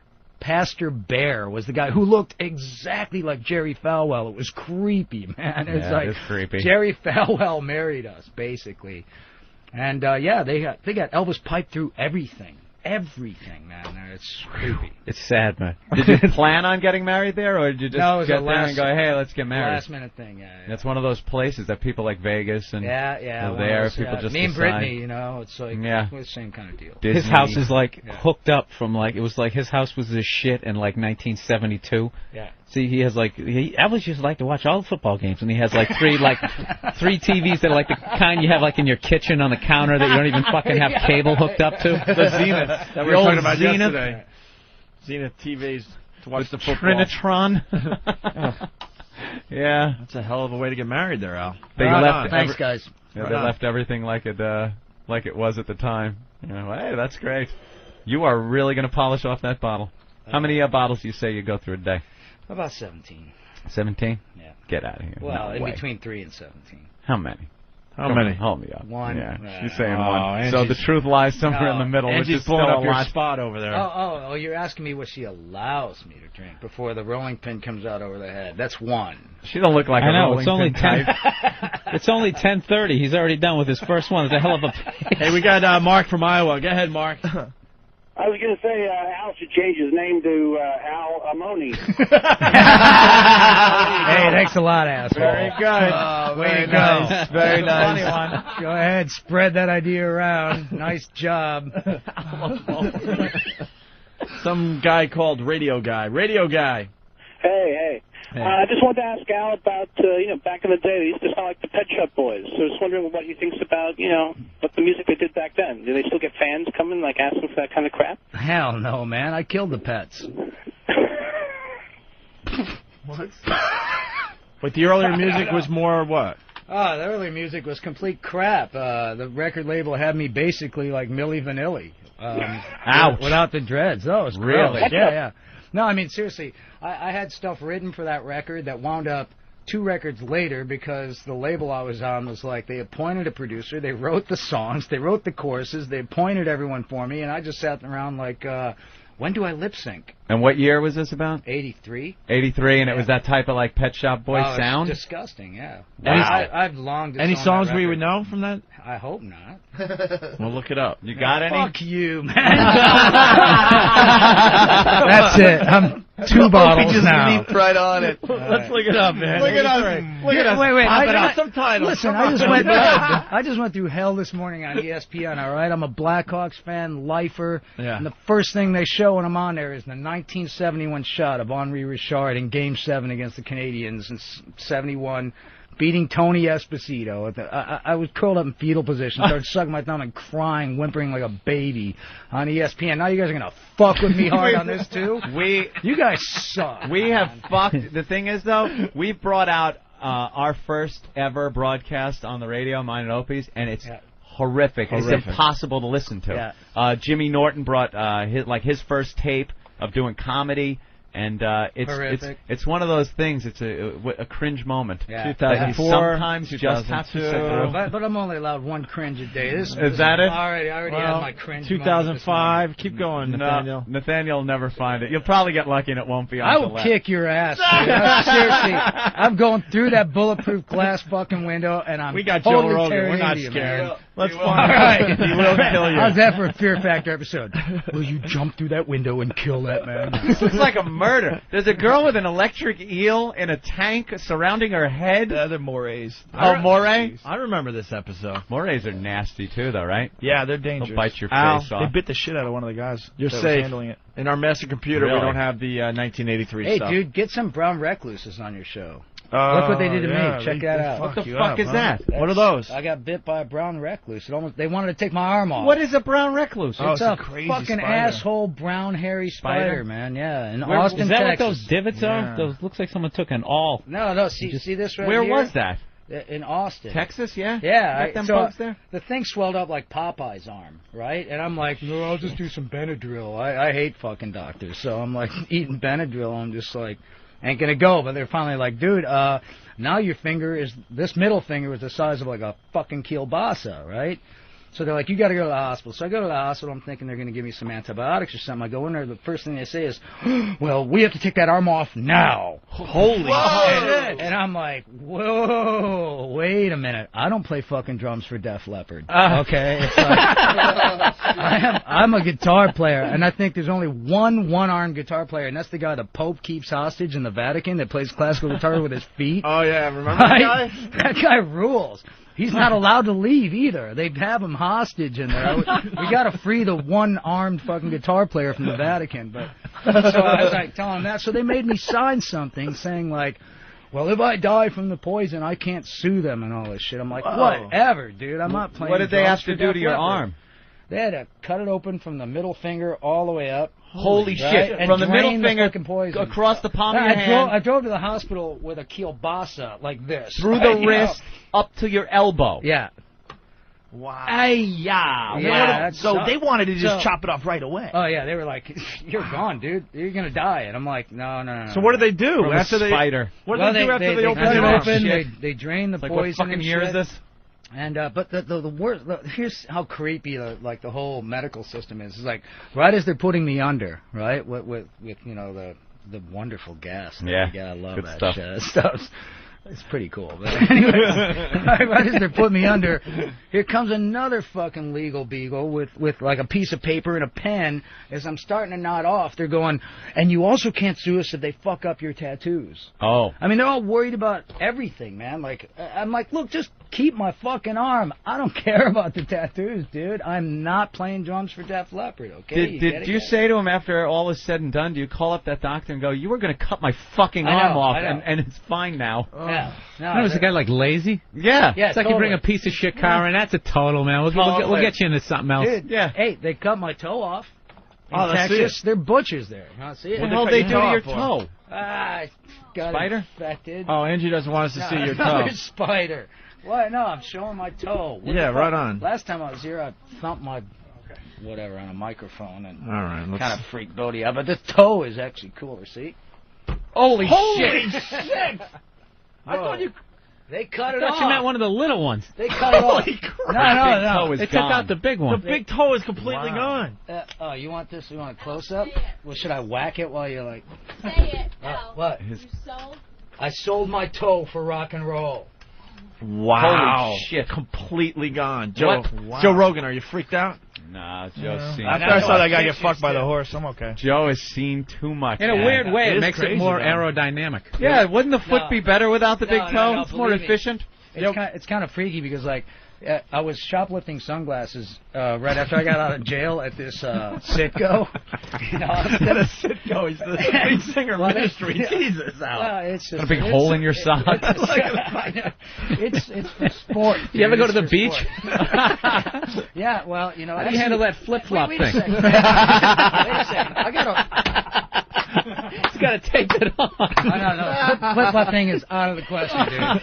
Forget it. Tape it? All right, listen. Do I tape it? Wait, I want to. No, I staple Some it. duct tape. I staple it. I want to hear the. Dude, I got a roadie that actually has webbed feet to make up for my missing Nice. toe. Oh, my I God. want to hear the shoplifting story.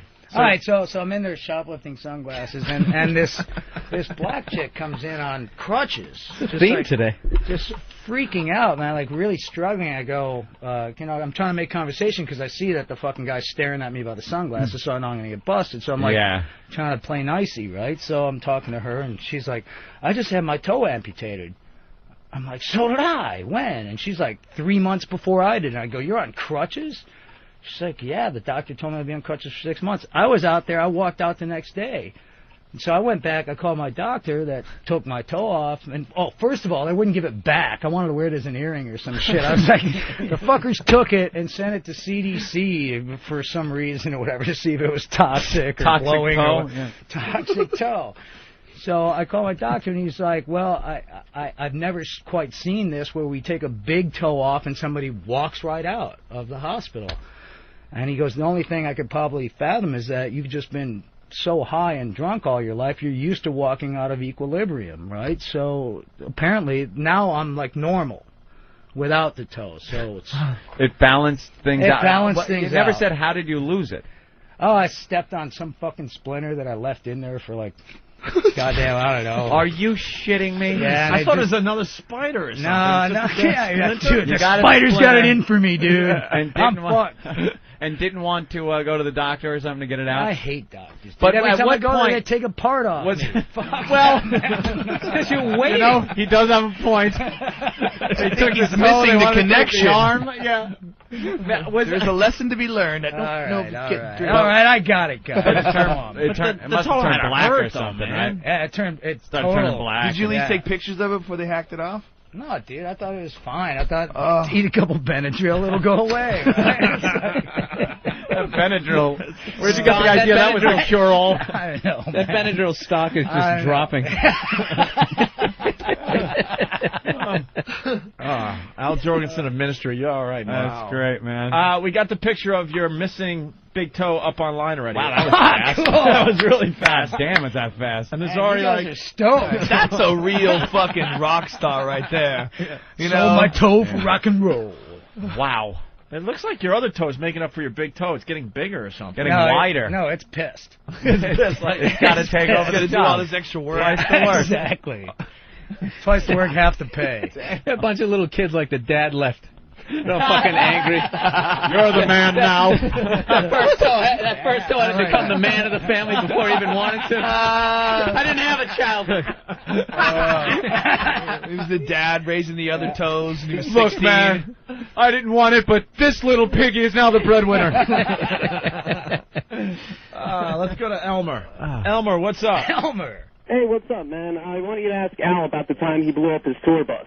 Al, you blowed up your tour bus? Well, yeah. I got shrapnel in my eardrum. I took a couple Benadryl.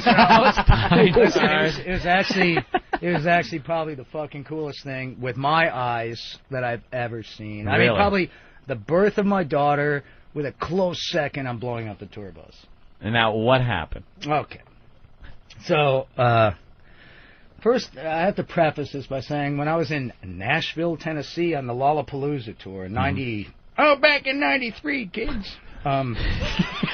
Anyways, so this toothless, like, old man at this, like, truck stop where we go in and shoplift sunglasses, like, me, it's like, hey, you guys want to buy some fireworks? I'm like, yeah, cool. All right, great, right? Shit. All right. Don't take long to put two and two together here. So I went behind the Petra. Well, there's a Petra truck stop. And I bought this, what looked like a fucking bazooka. I mean, it was like 6 feet long metal tube, all right? And we like to have fun with fireworks anyways. I mean, we wake each other up on the bunks with like M80s and shit in the bunk, like, wake up, fucker, boom! You know? So we're kind of prone to that anyways. But, lose a thumb. But this was a fucking bazooka, dude. But I was like, yeah, it was cheap. It was like $50. It's like, yeah, awesome, bring it, you know? And I forgot about it. I set it up on there, and then Gibby Haynes from the Butthole Surfers was traveling with us for a while, too, so Gibby got into our M80 supply that we usually throw at each other and shit. So Gibby's like, hey, man, let's light these up on the bus. I'm like, oh, that is so lame, man. We do that every day. What's wrong with you? Here, I remember. I got this fucking 6-foot pyro on here. So we're in the back of the bus. We light the fucking thing. No. And this thing, the guy told me, I remember the toothless guy told me it's supposed to make like a pirate ship in the air or some shit. It's supposed to make this galleon with multicolored shit. So we light the thing in the bus while we're rolling down the highway in between Houston and Dallas, right? Where are you aiming at? Right, we're in the very back lounge because that's the only place I'm allowed to be. I go right to the back of the bus, right?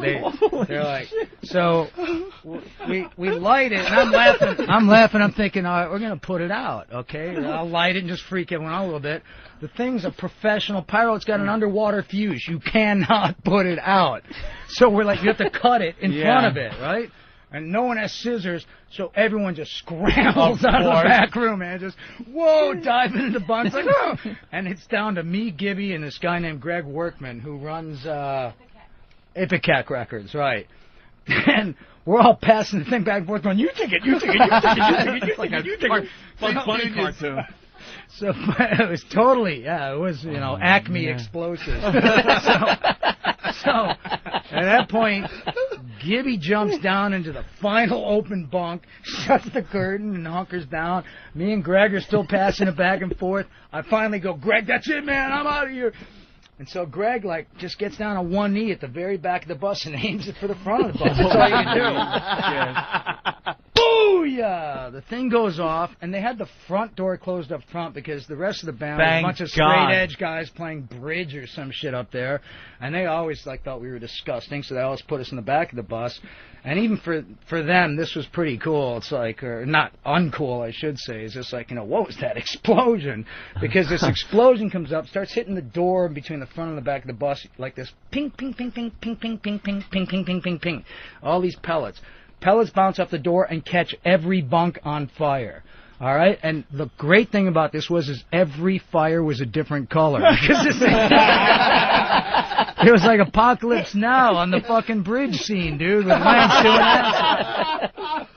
that. So the whole bus is on this colored fire. All of a sudden the brakes slam on. The bus driver's like, that's it, I'm calling the police, you motherfuckers, my bus is on fire, I'm calling the police. police right now. So he makes us all get off the bus. Take everything off. You're kicked off. You're kicked off. So we had a keg of beer on tap in the back. So we grabbed that, left our luggage on, just grabbed the keg of beer, went off and waited for the cops, right?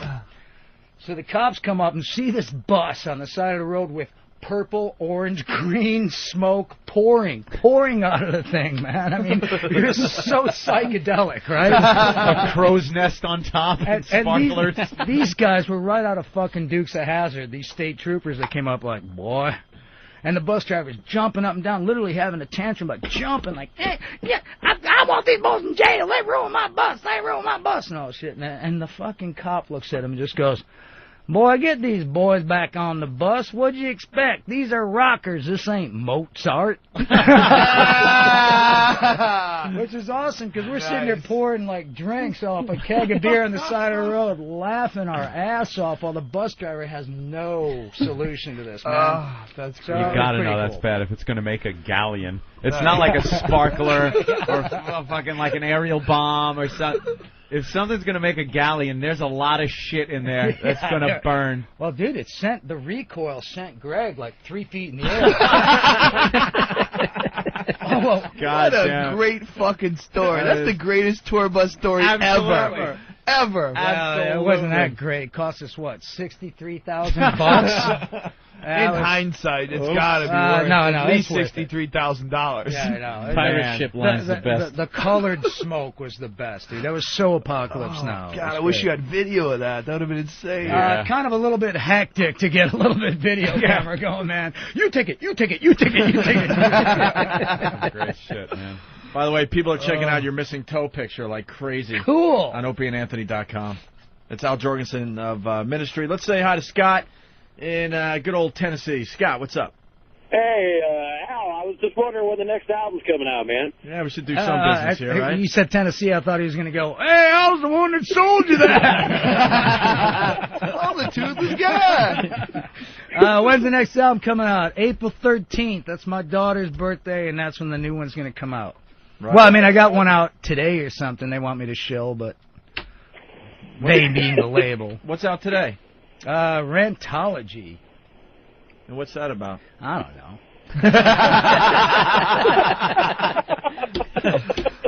You keep asking me all them hard questions. I don't know. Man. Is it what? Is it remixes or something? It's a bunch of shit on there. You're not happy with it? No, it's all great. It's awesome. This guy rocks. Al rocks. Derek, you got a little something to play for Al Jorgensen?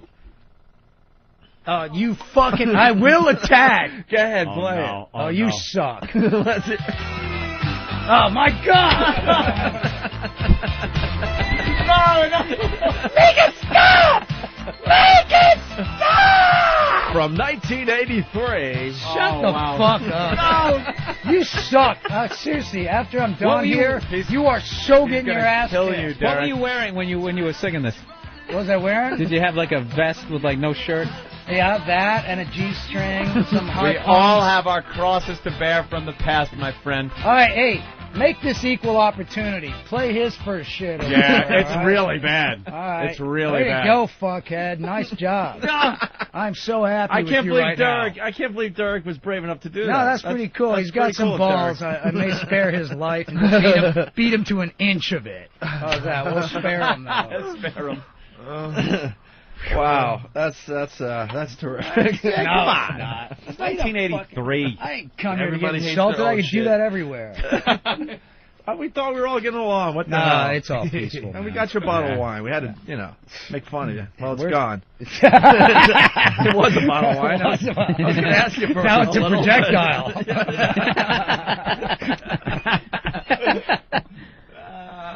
All right. This has been a hell of a show, I got to tell you. Hell of a show. Are you promoting anything else, Al? You don't give a shit, do you? Yeah. You got a I lovely, really don't. You got a lovely it's hockey wife. season. There's no time to promote. Let's go Islanders, right? Fuck you, man. I see the shirt, man. Dude. Blackhawks all the way. And we stole your defenseman, too, so yeah, I know. Eat my shit. Hey, is that a Michael Jordan tattoo? 23? Oh, yeah, baby. Well, why, I'm so though? into basketball. But what is the 23 about? It's a mystic number, dude. Don't you know? Don't you do numerology? What's wrong with you, dude? God, man. That's a real powerful number, dude. What is the 20? But it looked like a It's a basketball. long story. All right, fuck We it. don't have All I time thought, for it. I saw what looked like a basketball tattoo and a 23, but Basketball? well, now I don't see that. Jesus. From a distance, it looked like it. I see that it's not now. Way to go. But then I saw the 23. I'm like, It hey, does kind of look like a basketball. it did, right? Thank you. Zeppelin. Yeah, the Zeppelin. That's very the Zoso symbols, right? Very cool. BOC used to be one of my favorite bands Does ever. anybody remember Laughter? I love that. That's my favorite all-time rock line. It is so pompous and bad, man. Oh, no. You know, she's allowing you a second bottle of wine. at Another 11 bottle of a.m. wine. We got another show coming in. You could just hang with them too. Ron and Fez, We'll they're hang great all guys. fucking day. I Ron and don't Fez care. are awesome. They're coming up BOC next. used to be one of my favorite bands, but I saw them in Huntington like just a few In years 31. back. And yeah, I saw and, that. And I'm like, you could talk to each other next to each other in Are the you seats. serious? They were that I was low? like, what the fuck, man? Wait. You know what's even worse? I used to love Foghat. all Yeah, right? Foghat ruled, same right? thing. Now they're touring with only the original drummer's mustache in a glass case. I'm serious. Shit. It's all new No kids one that are left. like 18 years old, and they have Roger Earl's mustache in a glass case. Just the mustache. It's the It's original reached drummer's that point. mustache. That's awesome. And they're